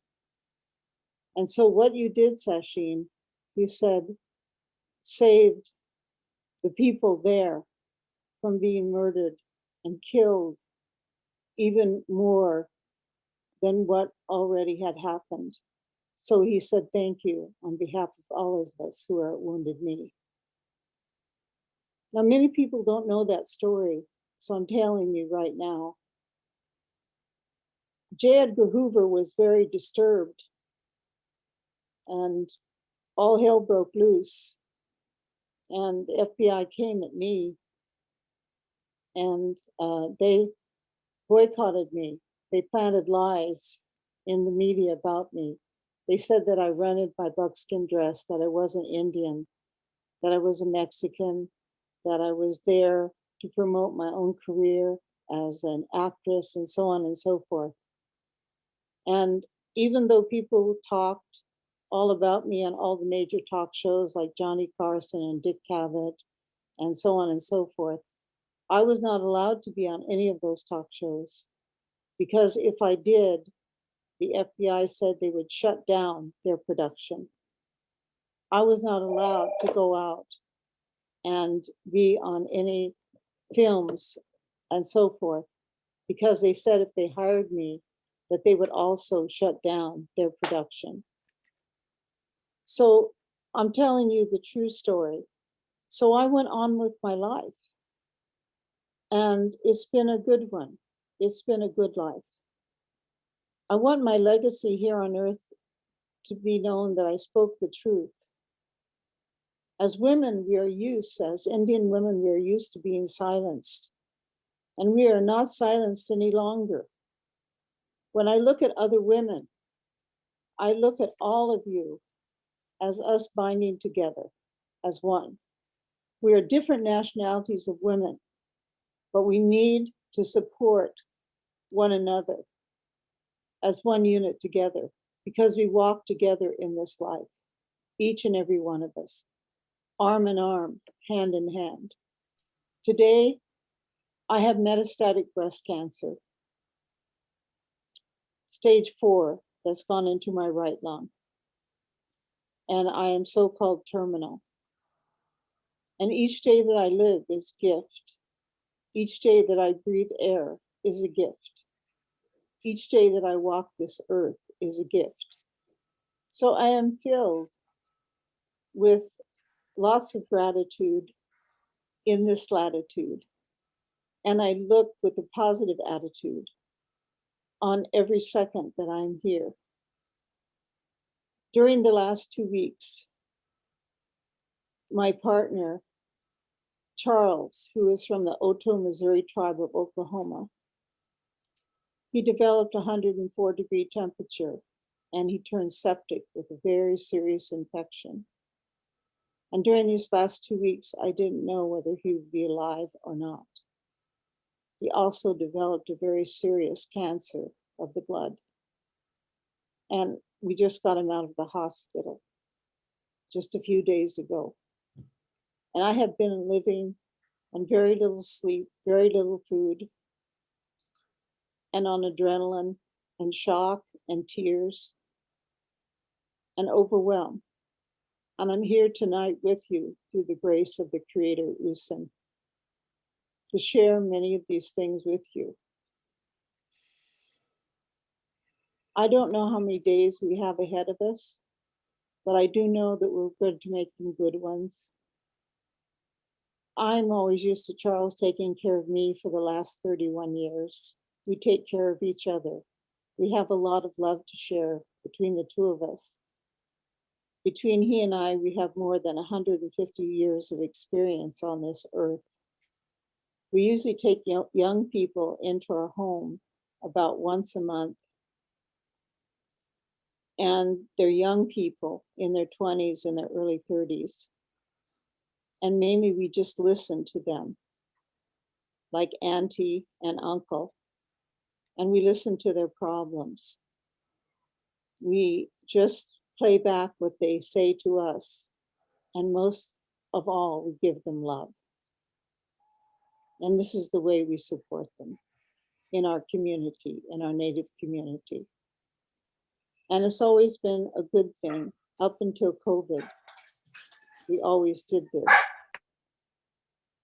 But now during COVID, it is in time to enjoy the silence and to enjoy being grateful, which we are. I'm grateful that I'm alive now. I look forward to going to my ancestors. I know they're waiting for me, but not just yet. And I look forward to loving each and every person that I come in contact with.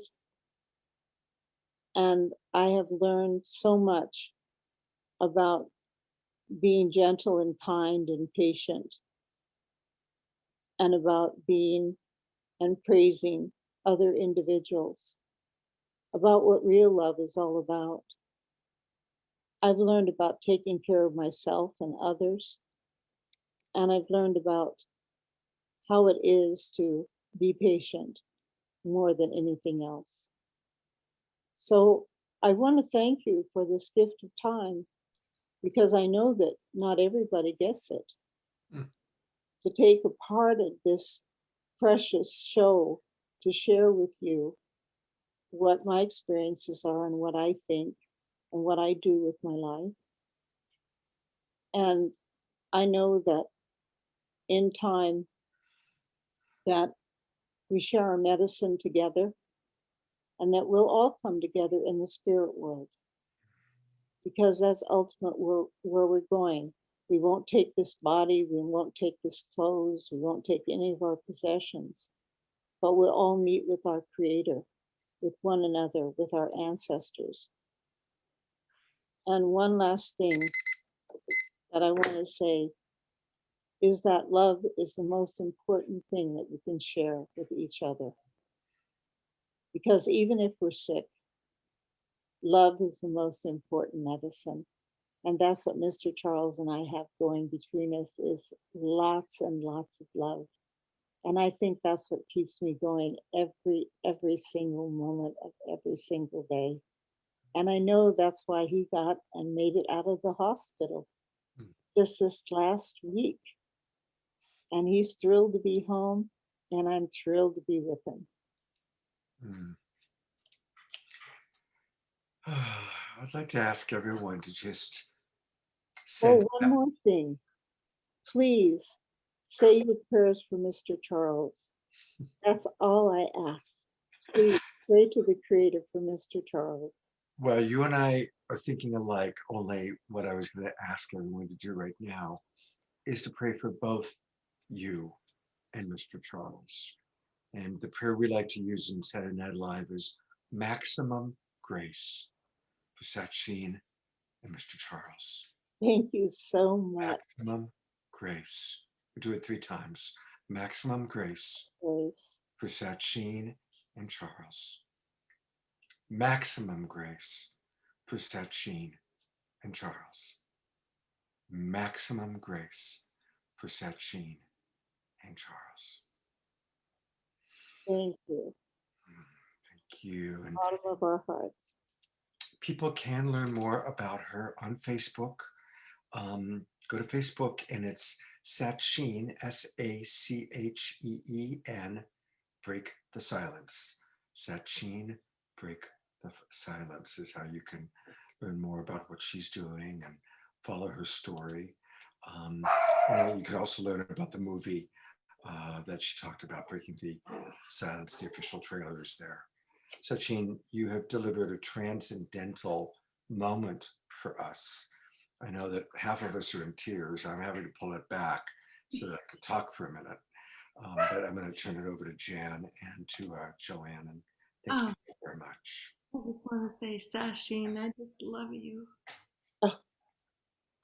I just love you so much. I love you right back. I know you do, and you're a beautiful woman, and I'm so proud of you for all you've stood for and what you do.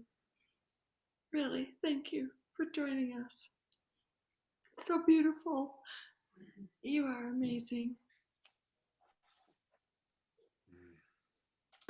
One thing that Sacheen didn't mention is that she worked with Mother Theresa. So I can only imagine that that was a powerful transmission of unconditional love. And tonight she's given us an amazing transmission of unconditional love. So thank you so much for that.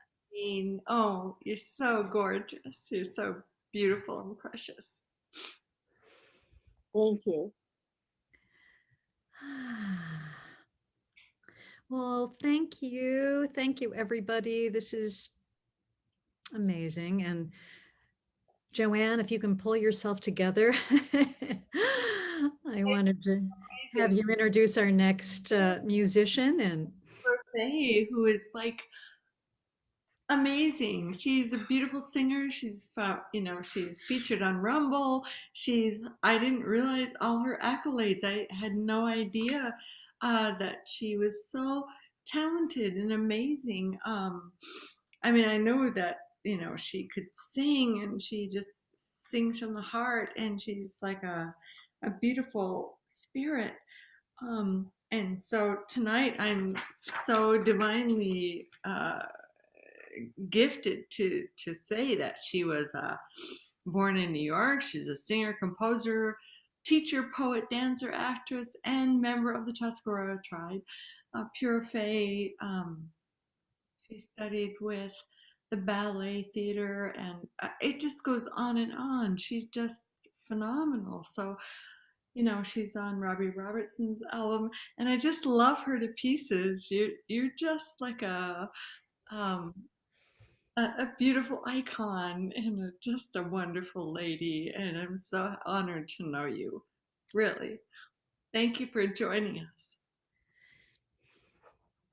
I was muted. Thank you, Joanne. Thanks for bringing me here. And thank you it's nice being here with everyone. It was really quite moving. You're a precious soul. You're just like, wow, hello. You're just amazing. I mean, seriously, I've always loved hearing your voice, and I just am happy you're here with us tonight. Thank you.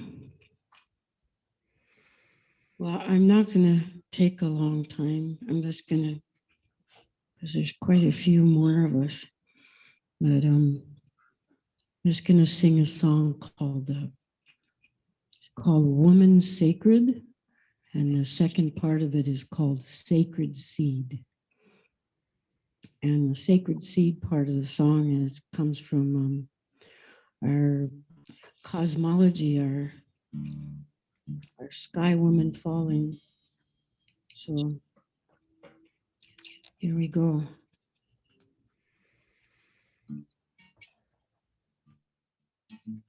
Can you hear that? Yes, we can. Okay.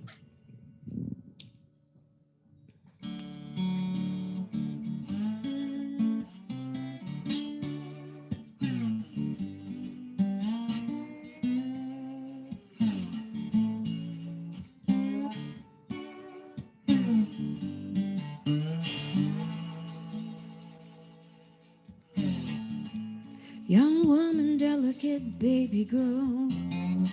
She's the grandma, she's the mother of us all. Sister, cousin, auntie, loving wife and friend. She's the first teacher and back to the earth's womb again. She is the sacred door, life and death pass through. Nothing is born without female cycle, star, sun, and moon. Beyond all worlds from the great mystery, she carries forth and brings it in you and me. She deserves all the love and respect. Nothing comes close to her worth. She's our mother, she's our earth. We gotta lift up high, honor and protect. She gave life to everything. She's our whole universe. Yeah. A woman sacred.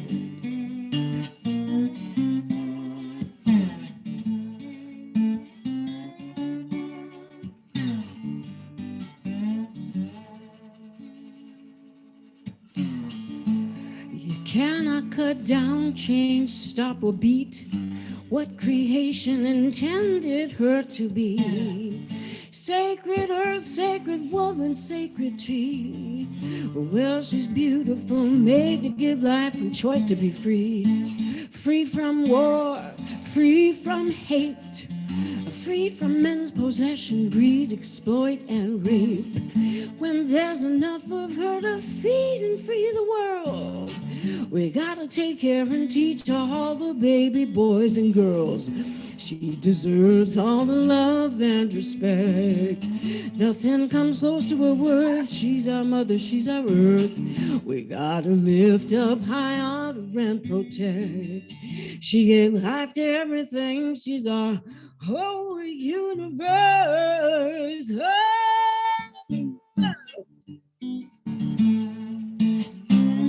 A woman sacred.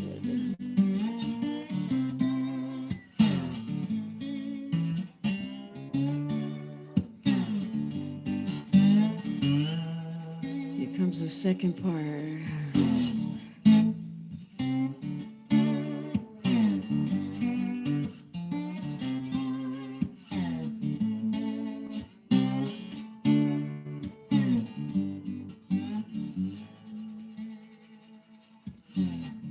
Sacred seed, DNA, the memory of all time. Mother's twin sons, recorded code, creates all the circles of life. Falling seed, plant and conceive, the up and down worlds collide. Over and over come the sacred birth, the blood of sacrifice. Spinning orbit as Schenandoah, magnetosphere, dancing flies. Expands Turtle Island, Pangea, stands skyward, the tree of light. Well, star, sun, and moon coincide, controls ocean tides together. Thunder, rain, fire, and hurricane, four winds and begin forever. Within each seed is a universe, within a universe. You and me and everything that breathes is connected to the sacred sea. Oh.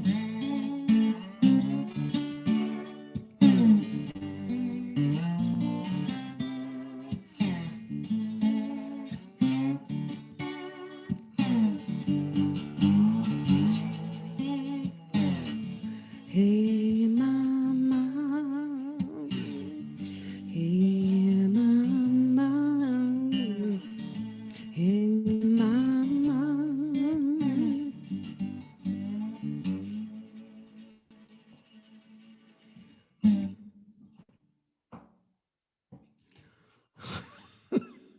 That was a little hard. I'm still, thank you. Still healing my throat from my nodules, so it's kind of hard to sing. But anyway, I think we all loved it. It's beautiful. I want to show people, she's going to come back. We're going to hear more from her. In fact, we're going to close our show out tonight with Pura. And her website is her name, Purafe, purafe.com.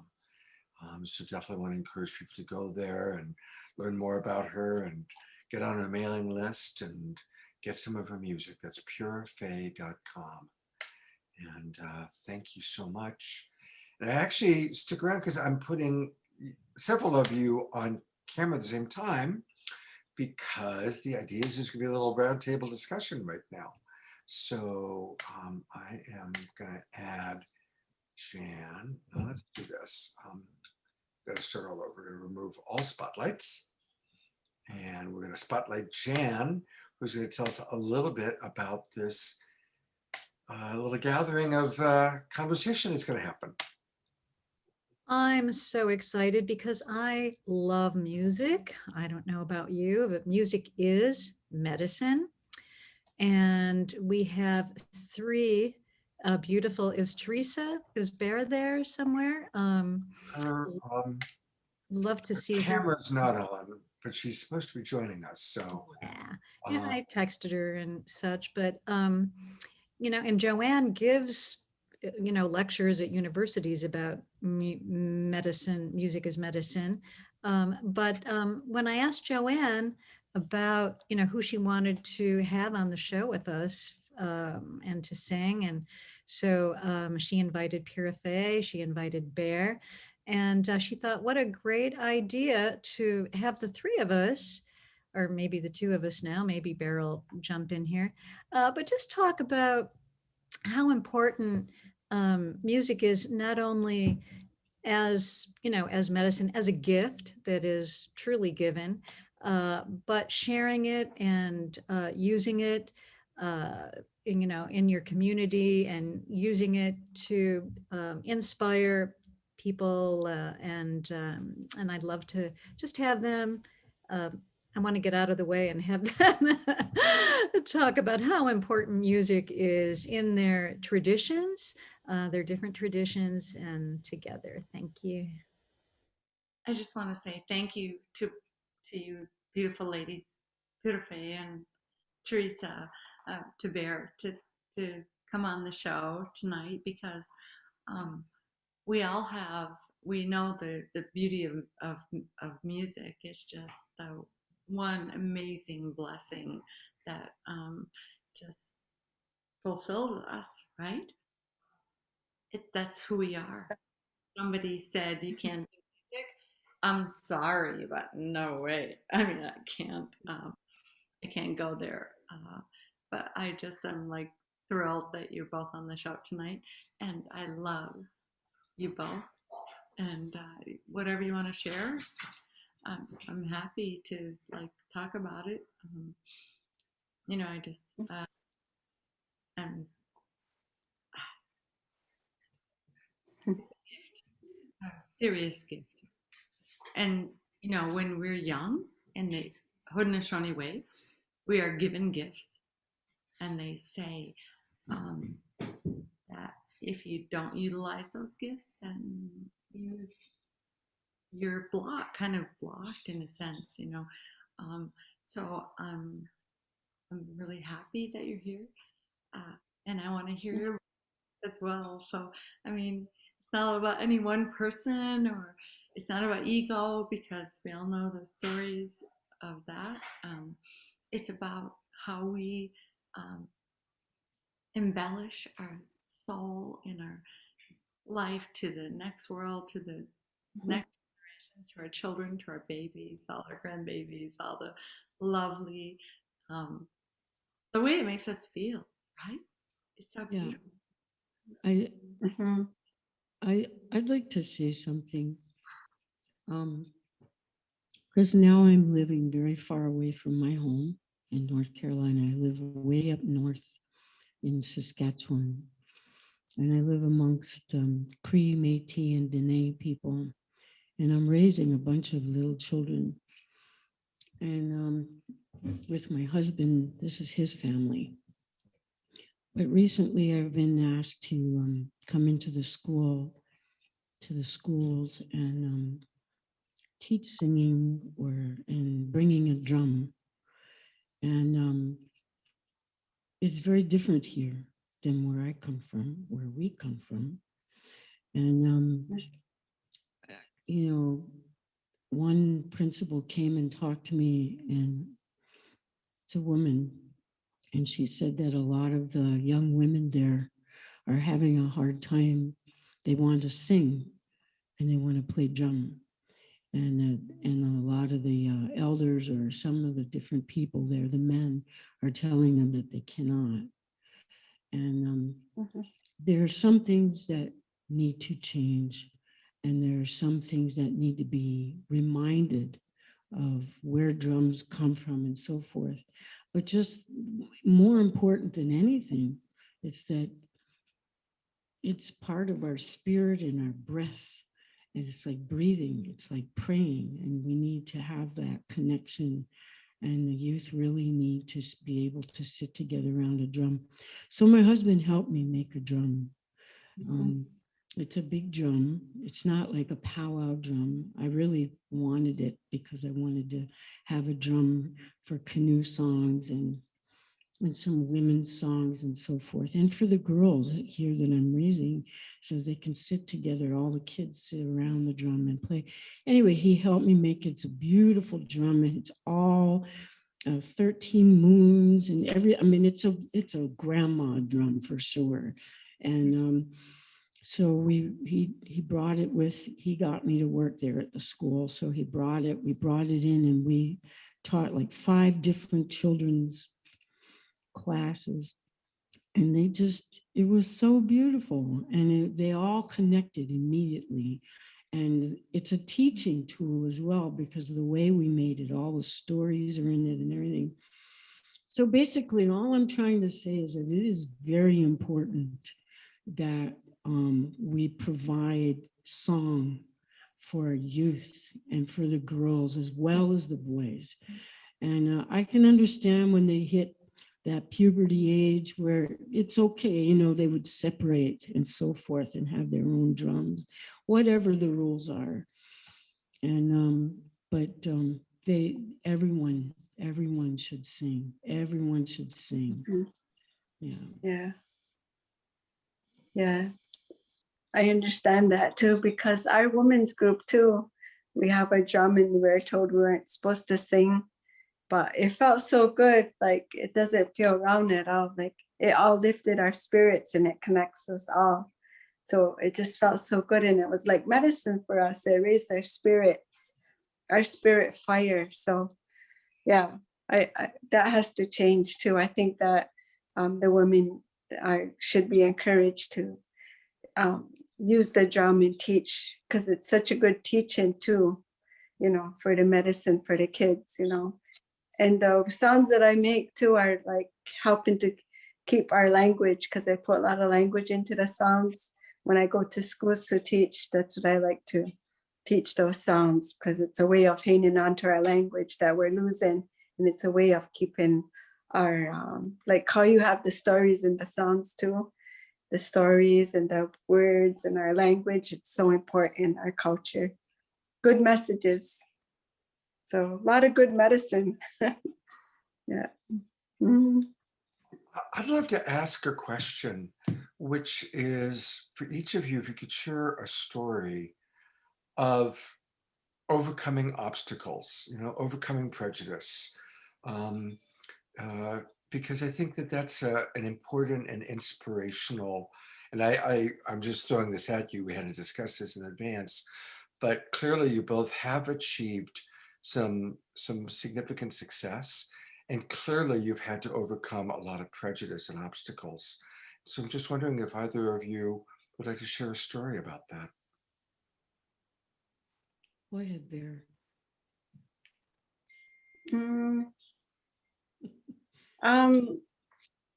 Obstacles like I was very shy growing up.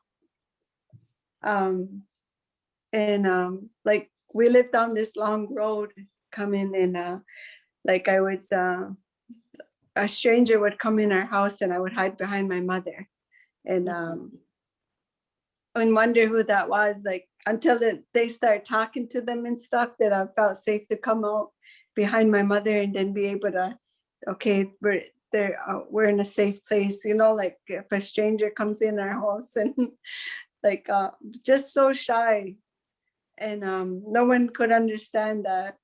When I went to high school and stuff, they're like, you were so shy in school, I can't believe you're able to sing in front of a lot of people now. And I'm like, it makes me smile because I'm able to sing because what I do is I close my eyes and it helps me to not think about that. All I do is I go into that, the sound, the story of the sound, the message of the sound, and I'm able to just stay in that zone. So in that way, the music is helping me overcome that shyness. It's not really like anything about racism or anything like that, but it's helping me to overcome that barrier of being so shy that I can't share my spirit, because it's really important for me to share this gift. Because sometimes when a song comes to me, it's like, come on, you gotta write me, you gotta write this song, you gotta write me down, and you gotta share this with the people. It's like a gift that's coming to me that I have to share.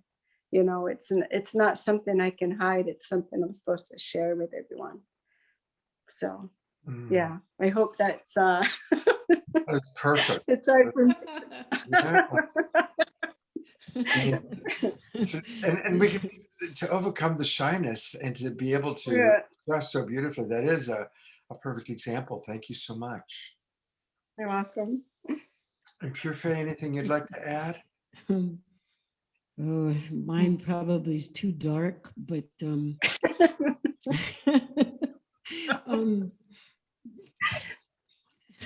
Theresa.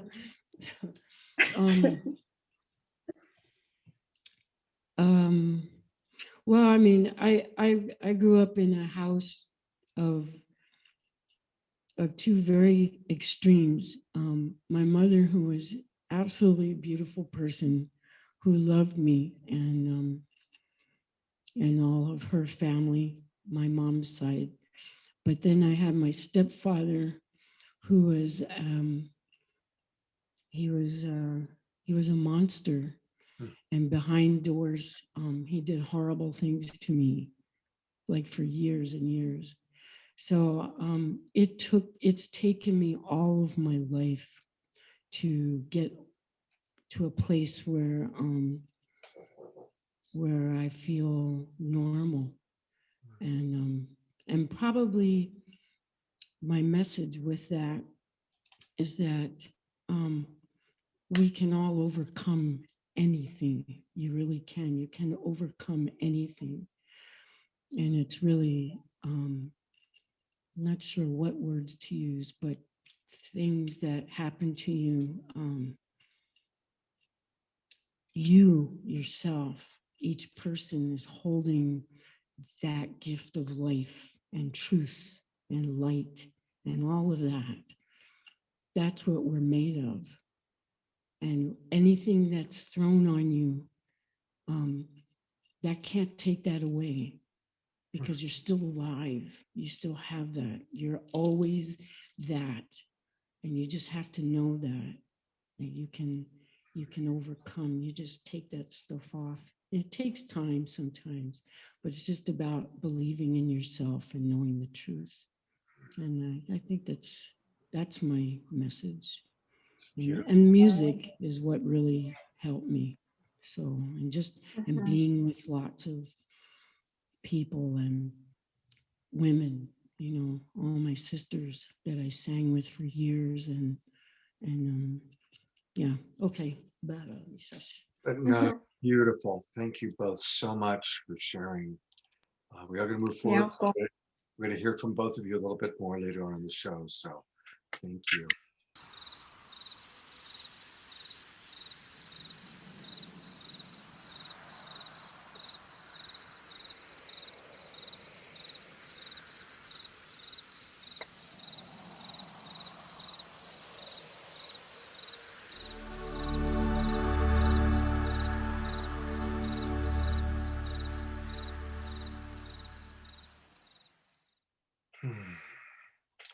So that video is put together by Jay and Jan, who put together all of our videos.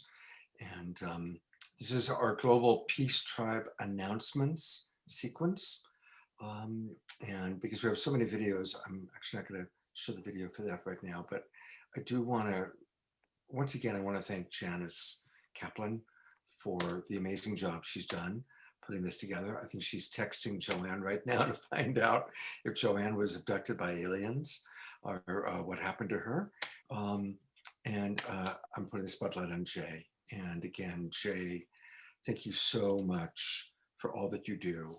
And of course, Jay is the founder of Light Touch, and Jan is his Light Touch partner. And Light Touch is, Jay and Jan are the sponsors of tonight's show. And let's learn a little bit more about Light Touch.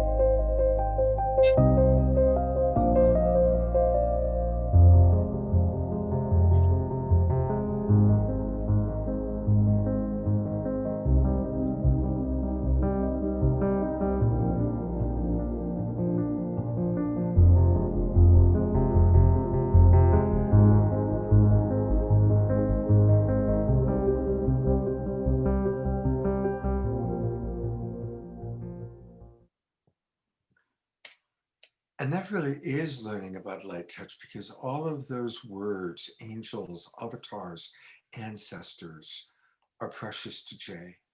And Jay helps us to remember those things. We practice Light Touch every day. There's a group of us that gather in the morning, and then in the evening we send messages, and Jay has really initiated all that. So Jay, thank you so much for the generosity of your heart, and the incredible time and energy you put into creating the videos, and of course for the green energy. Thank you very much, Jay. We love you. And we're very grateful to you. And continuing gratitude, the people who've been donating continue. So I think so many of us were touched by woman after woman after woman doing remarkable work. And of course, Sacheen and her beautiful expression of love in the face of a potentially terminal illness was amazing. Anyway, more people that have donated. I want to acknowledge all of you. A lot of people are donating anonymously. So all of you, God bless you. Maximum grace for each of you. And thank you to Amy, Tony, anonymous, Noelle, June, anonymous, Anne, Shauna, Dia, and Lanice, and anonymous. Thank you all so very, very much. I also want to thank our broadcast partners. And again, a lot of you are watching us right now on Facebook via Zoom. You're watching us on Facebook via Unify or via Sign Network. And you could still come on into the Zoom room. There's over 300 people here. And what's nice about being in the Zoom room is we can chat more easily with each other. You can chat with some of the speakers. And we really like reading what you have to say. Usually in the Facebook posts, we try to go back and read it, but we can't keep up with it during the show. But during the show, if you're in the Zoom room in the chat box, we can connect with you more quickly and easily. So it's easy. Just go to globalpeacetribe.com. Go to globalpeacetribe.com and register and come on into our Zoom room. And then tomorrow you'll get an email, or I'm sorry, on Monday, you'll get an email with the replay of this show and access to all the previous shows that Deborah and I have created. So really want to encourage all of you to do that. And I want to thank our broadcast partners. Each and every one of these broadcast partners has helped us to reach thousands of people. Of course, Unify has been fantastic. They've been broadcasting every one of our shows since July. We want to thank John and Summer Raymer at the Sign Network. They helped get us out to about 100 Facebook groups and pages. Our good buddy Alan Steinfeld, he's going to be on our show next week, just saying a few words. And he's got the New Realities YouTube channel, Light Touch, the sponsor of tonight's show, and so many of our shows. I also want to thank New Earth One, Lauren, who's going to be on our show. Thank you so much for your support. My organization, Love Coach Academy, this all started as a Love Coach Academy show and has grown and evolved. And again, thanking our friends at Earth Dance, a special prayer for Sandra in Earth Dance, maximum grace for Sandra, also dealing with stage 4 cancer. I want to thank Humanities Team, Portal to Ascension, Disclosure Fest, Global Days of Unity, Earthwalk United, and our newest broadcast partner, the Enlightened World Network. Thank you, Ruth. We're going to meet Ruth again in a couple of weeks as well. So thank you to all of our broadcast partners. Thank you, Jay. Thank you, donors. And to share a little bit more in the Global Peace Tribe announcements, my partner, Deborah. Thank you, Scott. And what a beautiful show tonight. I knew this was going to be amazing. And it's really touching our hearts at such deep level and motivating us to support the women. Thank you so much for all your donations that we're going to be able to share with them. And reminding you again that next week is the beginning of our new season. So for 3 months, season 5, Time to Thrive, there will be a new Zoom link. We have a new Zoom link every 3 months. So you sign up and you can ping us some green love of donation. We really appreciate that. That really helps us produce this show every week and bring in collaborative partners and just do everything we do every week to make this show. So please share your green love generously when you sign up and register. And also spread the word. Please tell your friends about this show, because that's a lot how we get out there in the world, is just all of you. And I'm going to put the link in the chat box again for our promotional video that you can share on email or Facebook, and for the link to sign up to season 5. And always in our emails that you get, with the replay email that you get on Monday, you'll get the link to sign up for next week, and also in the emails after that. And want to tell you about our special first anniversary show. So Scott, would you like to share the poster and share what we're cooking up for that show? Yeah, it's our first year anniversary. So we are going to be bringing up clips from special moments. I don't want to say favorite, because frankly, every show is our favorite. After every show, Deborah and I talk to each other. It's like, oh my God, that was our best show ever. So every show is special, but we are going to show some clips of some really wonderful moments with people like Matt Kahn, Marianne Williamson, Reverend Michael, Gene Houston, Andrew Harvey, Carolyn Meese, Greg Braden, Lynn Twist, Deepak Chopra, and even Joanne Shenandoah, and many, many others. We are going to have live music, Nina Gray and Larissa Stowe and Jayu Tal are all going to be with us live playing music. And we're also going to show some of our favorite magical moments with Sean Jay, Paul Draper, and the fellow who actually introduced us to so many of our magicians, Jeff McBride. So please join us next week. Remember, you do need to register because it's a new link for the season 5. But please join us. It's going to be a great show and a great way to kick off, kind of celebrate our first year and kick off, well, sort of the next season and maybe our second year. And Scott, now I'd like to introduce a very special woman. She's actually part of our team, very good friend. She has co-produced the Conscious Life Expo for numerous years. And just like a lot of us that have made lemonade out of this incredible situation that we're facing, she is producing a very incredible virtual conference, Festival of Light.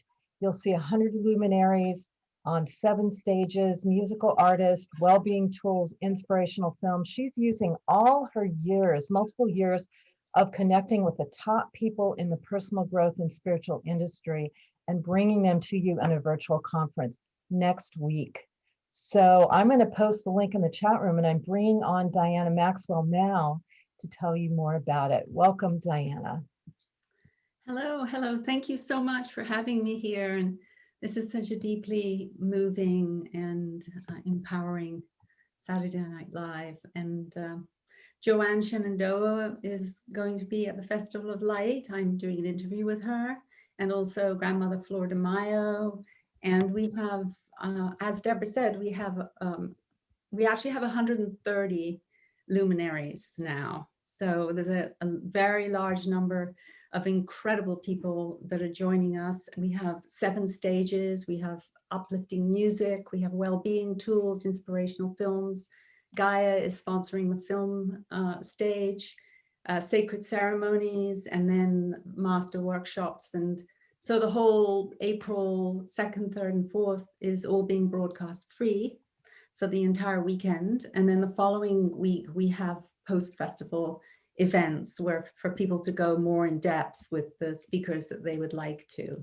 And we have Caroline Mace, and we have Jai Uttal. We have a lot of Saturday Night Alive's favorite people, actually. We have Jai Uttal, Elijah Ray, and then we have Donna DeLore, Brenda McMorrow, Kristen Hoffman, Sacred Earth, and Darpan is going to be joining us.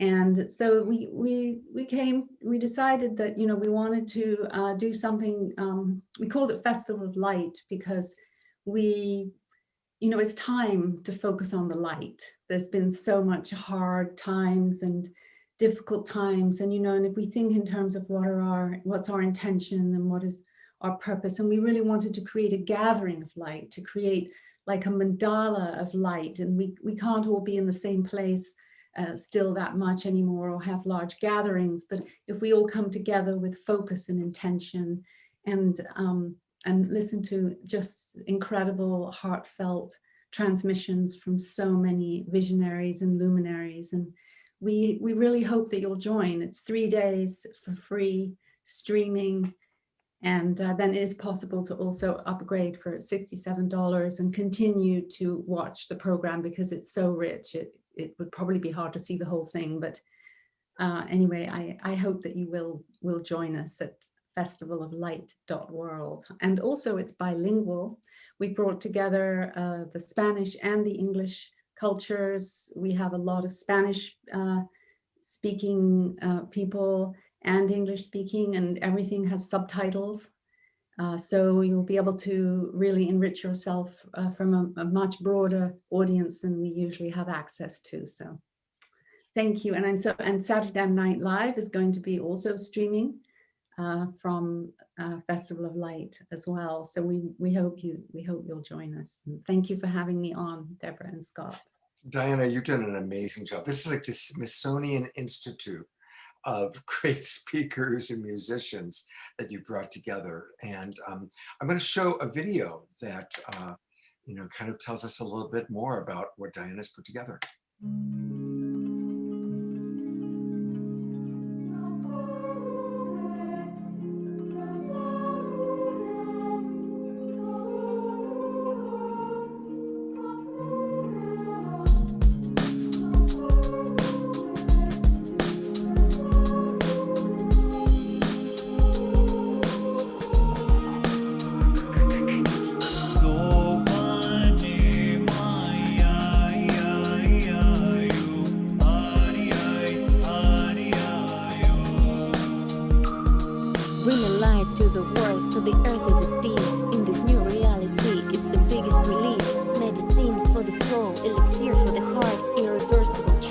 this is my kind of art. All that's needed from you is to let go, control. Trust in wise universe, let the light be your goal. Mirror God in yourself and in everyone else. Send your love to the sky, let your soul be embraced.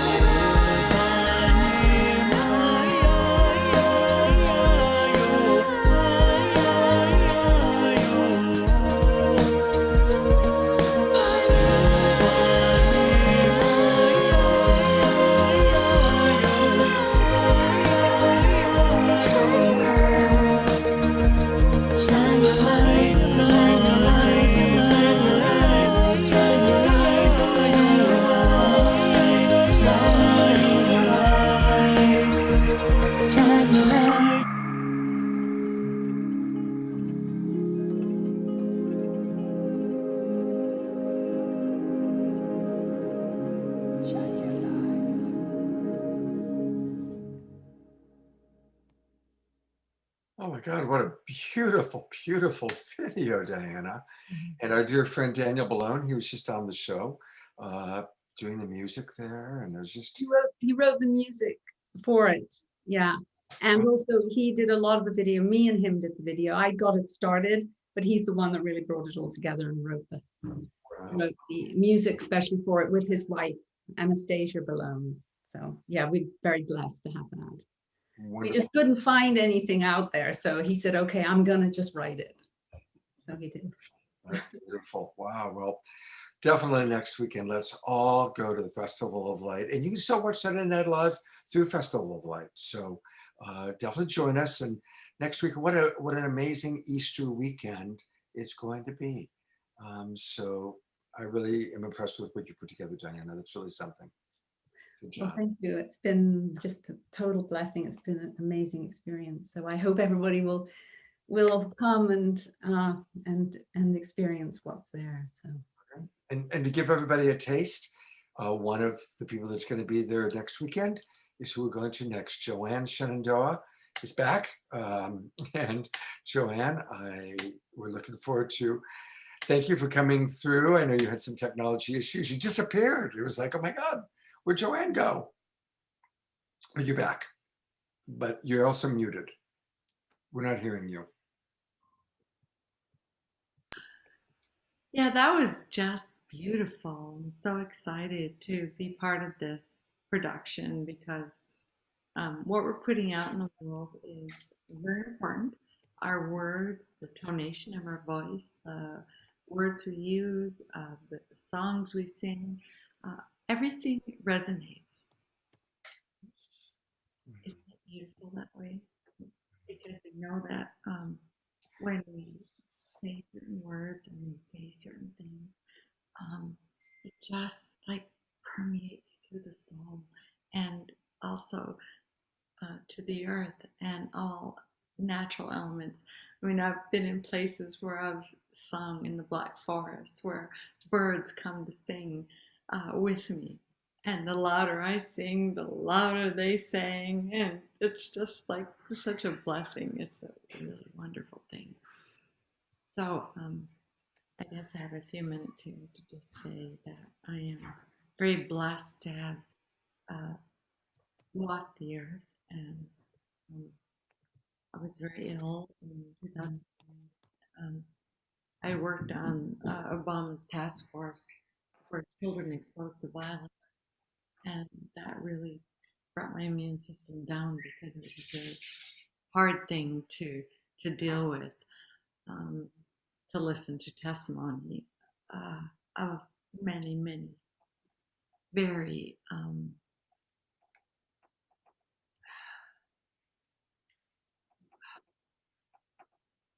difficult stories of people who were, abused, and it's just I was like, okay, how can I help? What can I do? And that's where we are right now, is how can we help? How can we lift each other up? How can we lift the spirit and make music as part of that? Because the songs actually help to make the seeds grow, the medicines and the plants. And so anyhow, I'm just thrilled to be on this production, and I'm very honored to be here. So I just want to give thanks to all the natural elements of the earth, to all those who want to bring peace and healing to each other and the natural world, to all those who want to have beauty in the world for next generations, because they're depending on us. It's our responsibility. This is something that we are supposed to do. It's not all about us. It's about 7 generations and beyond.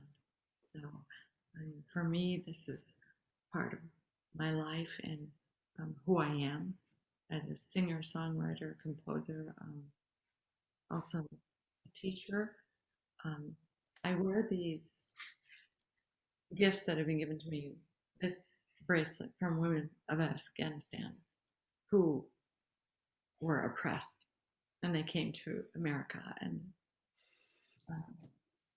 they wanted me to meet them first. And then these beads from Korea, the Tibetans, those who were oppressed as well. And when we think about these things and we focus on what is our life's responsibility, you know, my native name is Digalewakwa, which means she sings, but it also means she lifts the spirit. So that's what I love to do. I love to try to lift the spirit, no matter where I go or what I do. It's not about me. It's not it's about, bringing peace and harmony to people around the world, and that's I'm very blessed to have this gift. Anyhow, I guess you wanted me maybe to sing a song right at this point. I'm not sure. Because I have this like 15-page document that I printed out, but I haven't had a chance to look at it. Anyway, so what do you We have you down to do another song, or if you want, we do have the video you sent. Would you rather that we play the video, or would you rather play a live song? I think the video might be really nice because it's a beautiful song. It's about the prophecy of we're responsible for each other, and All that, right. and yeah, Okay. beautiful, beautiful production. I'd love people to know about it. Great. Here we go. Ambe majada kibuabi dawa gini gume gonna again go by.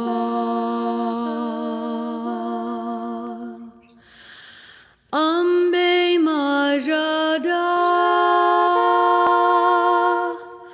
kibuabi daba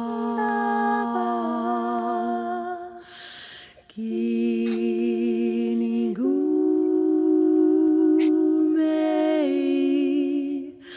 gonna again go by.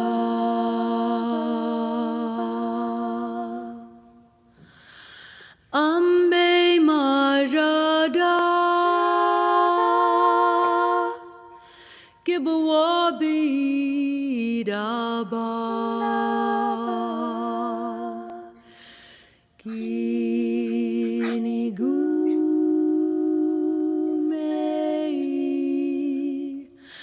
gonna again go by.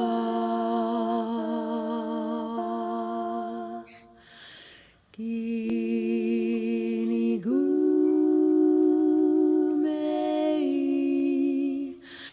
gonna again go by.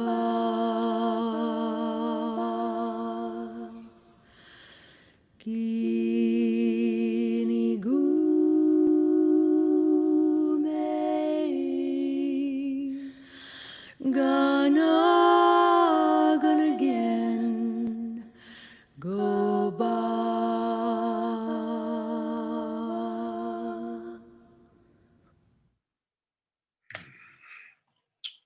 my Lord, that was beautiful. Thank you so much, Joanne. Thank you. Yeah. Well, and thank you again for putting this whole show together along with Jan.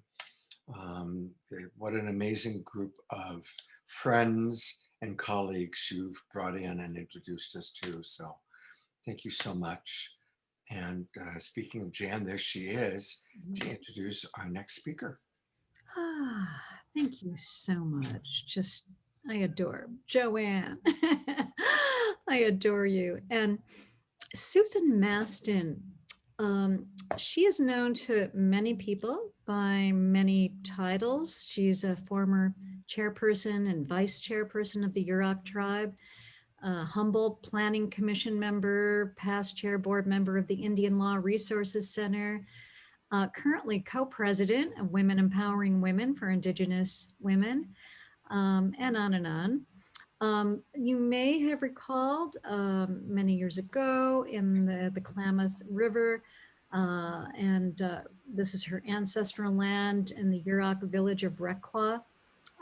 She, at 26 years old, went to fight the federal government. I shouldn't say fight, but stand up for her ancestral land, and learned a lot about leadership. And so she's with us tonight to share some of that wisdom, and we really love having her here. So thank you. Welcome, Susan Masten. Thank you. It's an honor to be with you. It's amazing, and I thank Joanne for inviting me to be a part of this evening. She's one of those soul sisters who's just a beautiful soul that, you know, I met 20 years ago and seen again just recently at the Red Nation Film Festival, and loved her as much as the first moment. She's not one that you have to constantly groom to have that same love and feelings for 20 years later. But it's my honor to be here. I was 26 years old. I went home because it was my uncle's Supreme Court decision that reaffirmed our fishing rights on the Klamath River. The Klamath River is the second largest river in the state of California. It produces salmon for harvest from the Columbia River all the way to San Diego. So it impacts the harvest for those fishing seasons. So it's very political and hot and affects many lives. And so, you know, being 26, there were a lot of racial encounters, some within my own. Women tend to be very vicious and not very helpful in your journey. And I still find that to be true today, which is why I created Women Empowering Women for Indigenous Nations. Because we need to be supportive. So when I came home, the bumper sticker of the day was Can an Indian and Save a Salmon. So clearly very racial undertones over the fishing. And the fishermen felt that that was their river and that they should be fishing, and that the Indians should not be fishing, and that they were over harvesting and taking too many fish. And they were looking to create legislation to end our rights. And so we had to actively engage in spreading the word. I was young. You know, the Creator gives us many gifts, and when He gives us gifts, we have responsibilities that we need to step up to the plate to contribute to the greater good of our world and communities. And my gift was the gift of gab, and my smile, and just my consensus building, and getting people to come along with me. And so I fine-tuned those skills. That's our responsibility. By going to school and graduating from college, the first in my family to ever do so on my mother and my father's side. And I also went to the fishermen. I went up and down the river, and I talked to everyone that I could about the resource and what it meant to each of them. And I went and talked to tribal fishermen in Washington State to find out, you know, what they encountered on their journey to secure their rights. And so that was how I prepared myself so that I could be the best that I could be when I sat at the table to negotiate for our fishing allocation and to preserve our fishing and water rights for our people.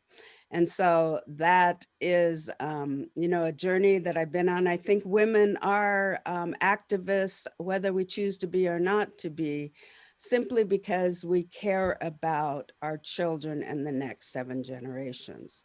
And in doing so, that brings us to take a stand for making a difference to improve lives for them.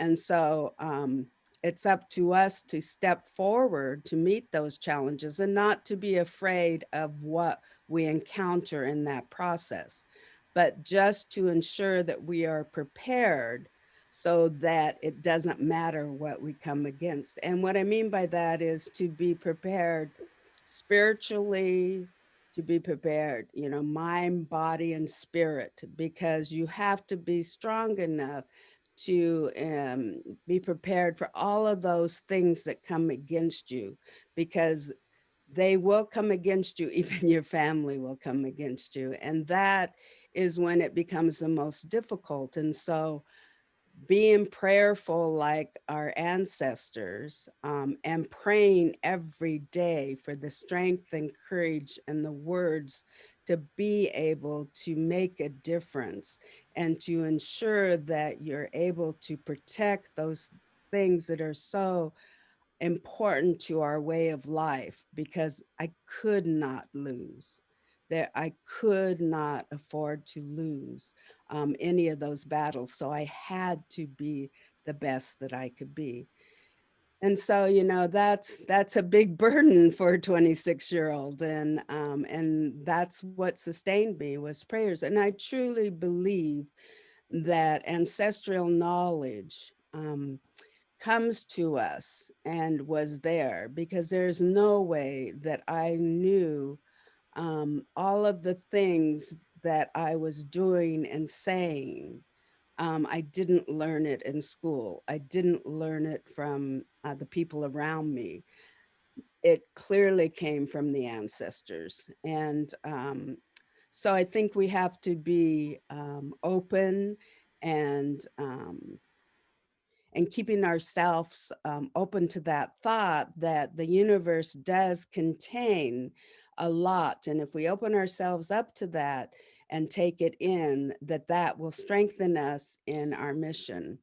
And I created Women Empowering Women for Indian Nations because because I step forward and I take advantage of doors when they open. I'll be the first to step forward. And if I'm not ready, my friends always make sure I do raise my hand or that I step forward. They're always volunteering me. So because of that, I've been placed in positions and been blessed to hold a lot of national hats and local hats, simply because I was willing to step forward. And so I just want to encourage people, it's never too late. I've been doing this for a long time, and it's still not too late to open new doors. And that's what's so beautiful about the women we have here. I met some of Pure Fay at the American Indian Film Festival when you performed there, because I was the MC at that festival. And so I got to hear you perform at that time. And, what a wonderful way to open doors, to be able to open minds and hearts through the gift that you have with the community at large. You have such a wonderful opportunity where, it has not been easy. It is a fight to have your voice heard. And especially when you have so much to overcome, with 1 out of every 3 women being sexually or mentally or physically abused, and that's Native women.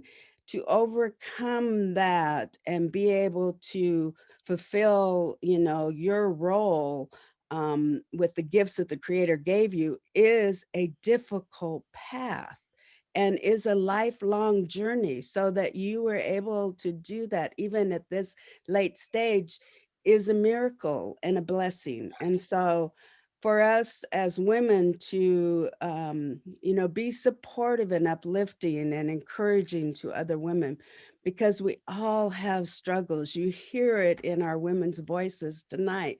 Joanne, I hear it in your voice tonight that, we're struggling with things. And I know that when you hear from Joanelle, you hear from her too. And they're just, you don't know what someone is going through in life. And so an encouraging word or a smile or a hug or a I love you goes a long ways in helping someone in a difficult time. And so I guess, my message, because this is a woman's show, is that, there is a lot wrong. And that's why we have COVID. And I heard that from you. Though that Mother Earth is telling us, wake up, because we are losing species daily. Climate change is, is everywhere. We see it every day with fires and with tornadoes and hurricanes and floods. She is screaming for us to pay attention. And if we don't come together, and I truly believe it's the women and our voices coming together that will make a difference, because we are the peacemakers. We are the consensus builders. We're the collaborators. We are used to wearing many hats, and can still focus on the detail. And so, I believe that it's us as women across the board that will come together and make this change that is necessary in the world to create balance again, and to bring that spirituality and that love of each other and caring of each other back into balance. And when we do that and we pay attention to what we say and what we do, then change will happen, and this will be a better place for our children. So I don't know if you wanted me to say any more, but I am just blessed to have the women that are with us tonight in my life. I love them dearly, and I am excited for this new opportunity with meeting each of you and where that will take us in this wonderful journey as we move forward. I am going to go to a couple of your websites, because I think people are going to want to learn a lot more about. Oh, yes. And WeWin actually is to, we do a professional and personal trainings once a year, and it is to prepare women for leadership roles, or to just uplift them and support them if they're already in leadership roles, and to continue their professional trainings. But also something wonderful happens in that women come there, Indigenous women come there looking for something, and whatever it is, they find it when they're there. And they bring their grandmas and their aunties and their grandchildren and their nieces and their daughters with them. And there's just something magical that happens with women supporting each other. And I am just so, every year I'm blessed to see what creating this organization, has been able to impact so many women in my lifetime. It's truly a blessing. And I want to just read to people the link that's on Facebook, and then go into the search bar on Facebook, and it's We Win 04. We Win 04. And I noticed a photograph there, which I just wanted to acknowledge and bring up for a moment. And that is your relationship with our new Secretary of the Interior. We love her. We were hoping to have her on the show, and I guess she's too busy moving to Washington. Well, and I wish that I could have known, because I might have been able to help, but the secretary, we love her. That the other woman standing there is another founder for WeWin. She's my wonderful friend from Mille Lacs. She's the chief executive for the Mille Lacs tribe in Minnesota. We've been friends for 30 years, and Secretary Helen has been to WeWin several times, and we have always enjoyed her and tried to give her the support that she needs. And we're so excited about what it will mean to Indian country to have a Native woman sitting as a Secretary of Interior. We are blessed. We are blessed in this day and time, and this country is blessed to have her perspective at the table at this time. Well, we're blessed to have you as well, Susan. Thank And you. we would love your help because we are going to do another Indigenous show on May 1st. So if there's any chance we could get her to join us, that would be great. We can even do a pre-record with her if needed. So Okay. put it out there. That's how we keep growing this show out. So thank you so much. You're welcome. All right. And to introduce our next speaker, here's Jen. Thank you. Oh, thanks everybody for hanging in there. This has been an amazing show. And Joanelle Romero is a humanitarian, an actress, an award-winning director-producer, and a distributor of independent films. She's a voting member of the Academy of Motion Picture Arts and Sciences, and she's the founder and CEO of Red Nation Celebration Institute, now in its 25th year, which is dedicated to breaking barriers of racism by creating systemic change, through media and pop culture to eliminate Native American stereotypes. And so she has also the Red Nation Film Festival, which is an amazing gathering place for everybody. I know that Sacheen has been there, and Susan Masten's on her board. I will let Joanelle speak for herself, but we're so happy to have you here with us tonight. And welcome, Joanelle. First, I want to say thank you, Joanne, and thank you for everyone for being here and being present for these 4 hours that we've been experiencing awesomeness and beauty and grace and intelligence. And I'd like to say, introduce myself in my language. Danashe oyate wiyanko poin kanse. And what that means is I introduce myself in Apache and in Lakota. I'm a traditional sun dancer and a pipe carrier for almost all of my life. And so in this way, everything that we do at Red Nation Celebration Institute is from prayer, from ceremony, and from the sacred tree of life. And so I'd like to offer this one little note for all of you, because I'm on the territories of the Tongva Nation here in Los Angeles. And today was a gorgeous day. All the hawks were flying, and I was praying about today. And I met this incredible Iranian woman, a grandmother, who did a coffee read on me. I never had that happen. It was really beautiful. So I'd like to offer this since we're here on the Tongva Nation. Hey, hey, hey, hey, hey, Anguma. Hey, hey, hey, hey, hey, Angua. Hey, hey, hey, hey, Angua. Hey, hey, hey, hey, Angua. Hey, hey, hey, hey, hey, Angua. Hey, hey, hey, hey, hey, Angua. Hey, Angua. Hey, Angua.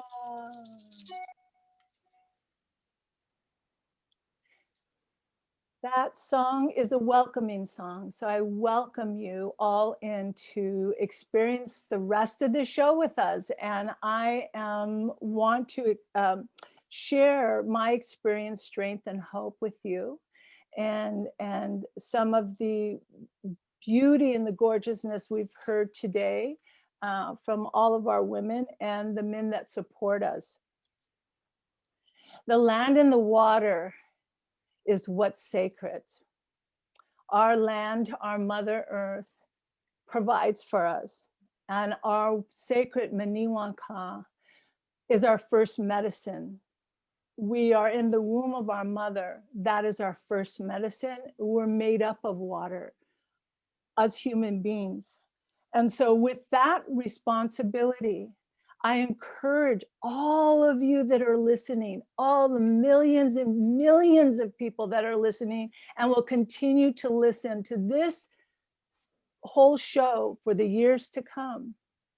I'm asking you to please put your hands in the earth, take your shoes off and put your feet on the earth and dig into the earth and feel her and get in touch with that little person inside of you and remember where you come from. That's one of the greatest things my mom gave to me, was remember where you come from, and that anything is possible and there's no such word as can't, and never to give up. So with that, those are my encouraging words to you. And, you know, I have had the honor to, and well, honor in the English word, I don't even know what word, but I've had the honor to be invited by the Dalai Lama to sing for him for his 80th birthday. It was an experience that I will never forget, because a lot of people are, you know, if he stands up, then you could go up and hug him, in other words. So he stood up and I went over there and I hugged him, and I just want to share, because when you meditate and you get in touch with yourself inside, because all of this is really an inside job, right? Even all the work that we all do, all these incredible, gorgeous women, it's an inside job, because we have to gather all the strength and all the wisdom of our ancestors and all the love that surround us to move forward for our next generations. But when the Dalai Lama hugged me, it felt, my whole spine started going like this, and light came out of my spine. And it was like wings that I can fly. It was all white light. And so with that, I share with you in generosity, so that you know that you are light. And I'm asking that all of you shine your light way out there, so I can see you and I can feel you. And I honestly, wholeheartedly believe that that works. It does work, and it is real. Music has the power to bring us all together. Isn't that exciting? That's the most universal language. And so I was also, because of my ancestors and because of the way life is sometimes, brought me together with Leonard Cohen. And Leonard Cohen, in my 20s, we were together for several years, and he took me into the studio when I was in my early 20s. And I can't tell you enough that experience, but you'll read it in my book. My book will be out next year. So I just wanted to share that with you. Red Nation Celebration Institute is a women-led, Indigenous-led, nonprofit enterprise, creating systemic change through the media, arts, and culture. We've been doing this, putting our image, our language, our voice in the forefront of the entertainment industry and in Indian country, America, for 25 years. We've been doing this a really long time. And there's been incredible, incredible stories and journeys along the way, and so many people that have helped us carry this vision to fruition, so that globally we are visible. We've always been visible, and we're still here. And that's what's so powerful. And that's what's so powerful about this whole show today, is you're experiencing us now, right now, and we're still here. Joanelle, I've actually brought up, I'm going to show both of your websites. And if you take a look, you'll see that I've got right now your rednationcelebration.org. And again, everybody, that's rednationcele.org. And boy, it looks like, I mean, I love it. There is a lot of celebration going on and a lot of amazing things that you're doing. Your film series, festivals, working with youth. My gosh, what a lot of amazing things you're doing. There's Joanne Shenandoah. And I'm also, I want to go to your other website briefly. Tell us about your film festival. Well, we have 2 film festivals, and we're going to be doing a third one. And Suzanne is co-chair of our board of directors. So, but our film festival, we've been working with filmmakers and artists for 25 years. And we have our film festival every year in Beverly Hills to keep us right across the street from the Academy of Motion Picture Arts and Sciences, to keep our image right there. And it takes place in November, the month of November. And our institute founded the American Indian Heritage Month in the city of LA. And so that's why we have it in November in celebration of that. And then our Native Women in Film and Television broke off into its own festival. And that will be happening this year, April 19th through the 24th. And we have in 2018 with Deb Holland did a call for action called Why We Wear Red. It's hashtag Why We Wear Red. And it's to bring national, global attention to our missing and Indigenous women, but also the link and the tie-in to why you don't see us, Native women, on episodic television. It was 16 years until last year that finally they started including a couple of us on episodic television. They had completely written us out of the narrative. So if we're not seen and heard, if we're not on media and we're not in the news and we're not represented, then you know, these people could do whatever they want. And so we did this call to action when the Harvey Weinstein story broke. And it is a crisis in Indian country America, our missing and Indigenous women, and the lack of media attention on our Native women artists. I mean, look, here's Pura. Oh my God, and Joanne and Theresa. You know, where's our music being heard on mainstream radio? I mean, people, this is why we do what we do here in LA. This is the front lines. This is what we're doing. I mean, a lot of our relatives, God bless them, are, you know, on line 3 and I'm with them. But we're here in LA in the front lines, making sure that our Native women are seen and heard, and our filmmakers, films like even with Mama Bear, Without a Whisper, won at our film festival. And it was very exciting, and it'll be screening at our Native Women in Film Festival in April. It's very exciting, you know, the work that everybody's doing. It is, and I love your passion. You know, I noticed you were always the first person I'd go to on the music, because you're clearly a very passionate woman, and the support that you've got for all of your sisters here. God bless you and the wonderful work you're doing. And definitely when your book is ready to come out, let us know so we can have you on the show again, all right? Thank you. Thank you so much, Joanelle. Love rules. Absolutely. Love rules. Thank you, Joanne. All right. And, you know, it's always, I mean, each person here could speak for 2 hours, and every one of you have so much to share. So I just feel kind of bad when we're a few minutes over time and I need to come in and move us forward, but that's part of my job. And thank you again, everybody, for just your generosity of spirit and all that you're doing.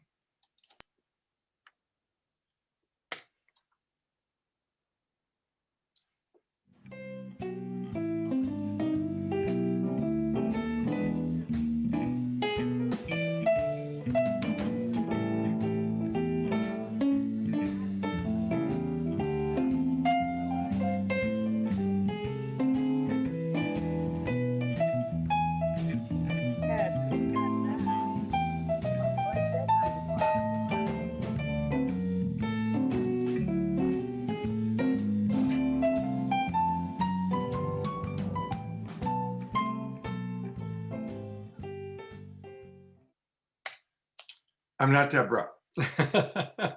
I'm going to take over Global Peace Tribe Recommends tonight and give Deborah a little bit of a break. She starts early in the morning. You know, one of the things that's wonderful about our show is introducing, every week we get to introduce people that we believe in, like all the women you've met tonight, musicians and magicians and artists that we believe in. And we also like to put the spotlight on upcoming events, like we wanted to do a big promotion, which we already did, for the Festival of Light.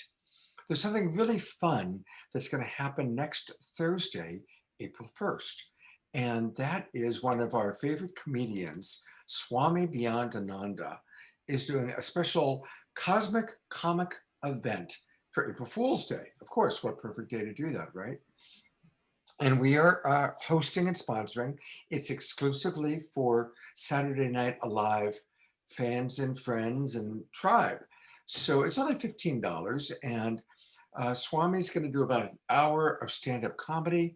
And then his alter ego, Steve Bierman, is going to answer questions. All the things you've always wanted to ask Steve or Swami, but maybe we're afraid to or didn't get the opportunity to. So please do join us. I'm going to put in the chat box right now the link, and it's only $15. So definitely join us. It's going to be a lot of fun. I also want to invite everybody to tomorrow. You know, I have a show that I do. I do a show every Friday night called Straight Talk, and I do a show every Sunday morning called Sacred Sundays with Scott and Friends. And this is what we're going to be doing tomorrow. And we're going to be discovering the power of metaphors and, I should add, sacred geometry. Gregory and Gail Hogue are experts in understanding sacred geometry. They've been doing this for a very long time, and they've created jewelry and pendants that really make a difference. And so it's a really, we had them on the show, and people just asked a lot of questions. And again, it's one of those things where there just wasn't enough time for them to explain everything. So please join us at 10 o'clock tomorrow morning. I'm putting right now into the Zoom room, and I'm trying to get the Facebook pages in a little bit, but I'm putting in right now the Zoom room chat box, how you can join us. You can watch live on Facebook by going to Love Coach Academy live, or you can come into the Zoom room and actually ask questions. And we really love it when people come on in. Last week we had Ellie Lax from when we had our animal show. She has that amazing organization called Gentle Barn. Jan found her for us. And just, oh my God, I cried 3 different times during her hour-long presentation last week. Her stories about rescuing animals was so impactful. And then a lot of the people that came into the Zoom room were able to ask questions. So please do join us tomorrow morning at 10 o'clock. It's always a very powerful and dynamic show, and it's even more dynamic when you guys show up. So thank you very, very much. And we're kind of in the home stretch. We're going to wrap it up by thanking all these women. I think what I'm going to do is Pura is going to play a live song, and then we're going to conclude with a beautiful video from Pura. But I'm going to go to gallery view. I'm going to remove the spotlight off myself and go to gallery view, where we can all see these amazing women one more time. And the priest, who's the priest? That's our good friend Jerry Anderson from Puerto Rico, the Mystic Monastery. He's the abbot, the wild abbot, I might add, of the Mystic Monastery. And he's going to be sponsoring, co-sponsoring a couple of our shows, and he's become a very dear friend. So thank you, Jerry and Jay, for providing a little bit of brotherhood support. But of course, really want to acknowledge these amazing women. And I'm going to, again, put the spotlight on each of you. Joanne Shenandoah. And I just want to say thank you so much for allowing me to introduce these women to you and to this platform, because they are wonderful people. And I'm so grateful to have been included. And thank you very much. there will be more. Absolutely. We look forward to, and again, because of Jay and Jan's dedication, we are doing an Indigenous show, usually once every 2 months. And so, and we met Joanne at one of the ones, and now she helps us. And so it's beautiful how it grows out. And so thank you so much. I'm going to put the spotlight briefly on everyone else. There is Sacheen Littlefeather, who you broke our hearts wide open. You really did, as Rumi I love teaches. you all. I really love you. You're just so beautiful. Every one of you who are on the show. I just want to say I'm so grateful that you spent time with us. I just admire you. I appreciate you. And I think you're all just amazing. And we will continue to inspire each other and be who we're supposed to be. Yeah, thank You you, know, ladies. you know what I forgot to mention is that we honored Sacheen's film too, and she also got the Brando Award, and we're the only festival in the world that has the Marlon Brando Award. And it was very interesting because Sacheen turned, it was her birthday, and it was 1973 when that happened, and then she turned 73 the night no, I didn't know that. So it was a very auspicious moment and a huge blessing. Everyone was crying, and yeah, so it came full circle for the healing with our film industry, with our Brando Award, in being able to honor Sacheen in 2019 with the Marlon Brando Award, endorsed by his family. Thanks for sharing that, Joanelle. Yeah. Can I say one thing to Joanelle? Absolutely. I'm going to put the full spotlight on you. Well, I was really honored that night.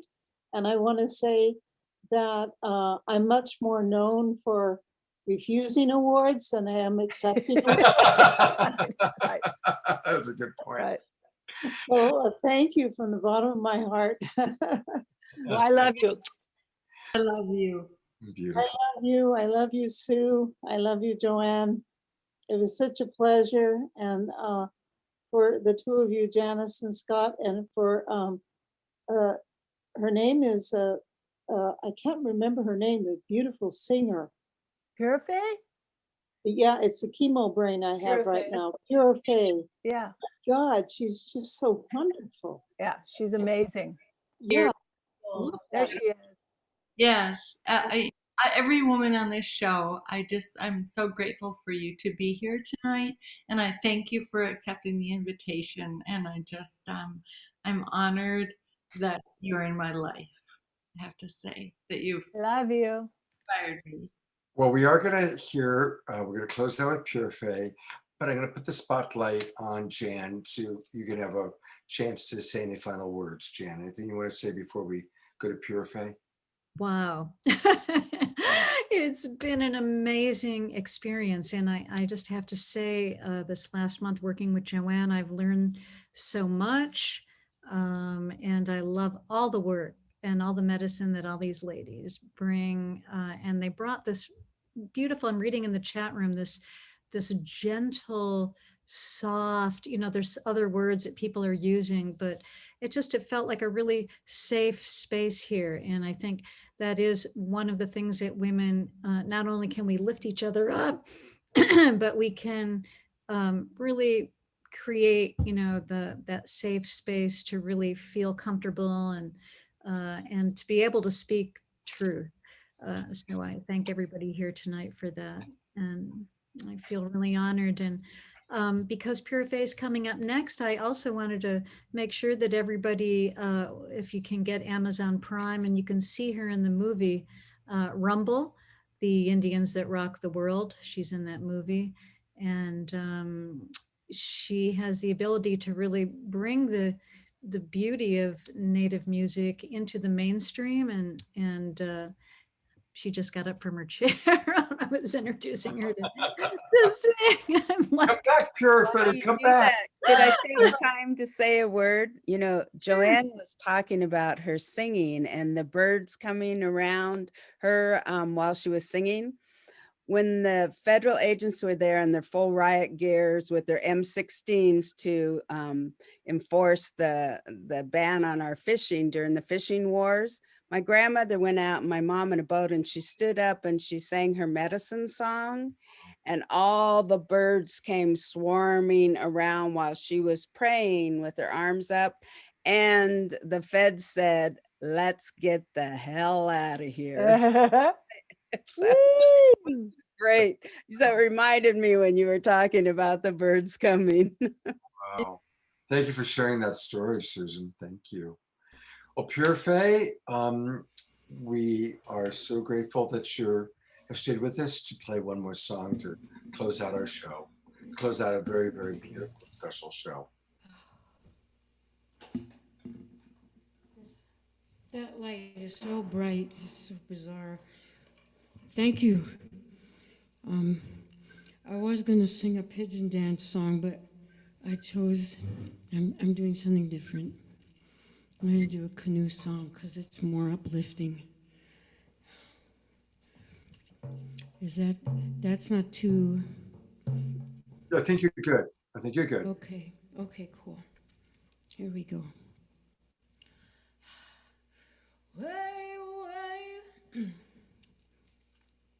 I'm gonna loop it. Way, way, where we go, where we are, where high. Way, way, where we go, where we are, high. Way, way, way, oh, where we are, high. Way, way, way, oh, where we are.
Oh, that was really fantastic. Oh, so beautiful. Really fun.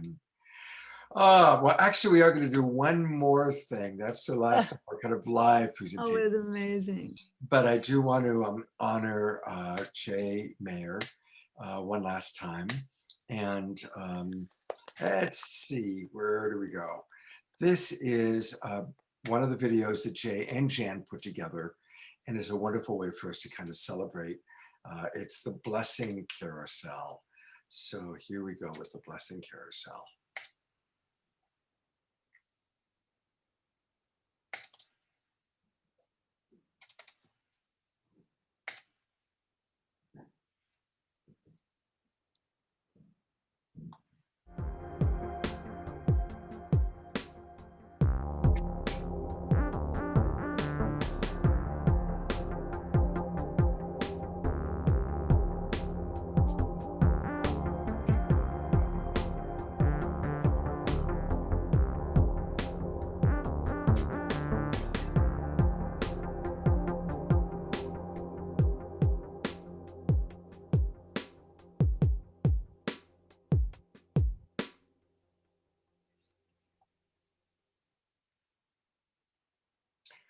So one more time, thank you so much, Jay Mayer.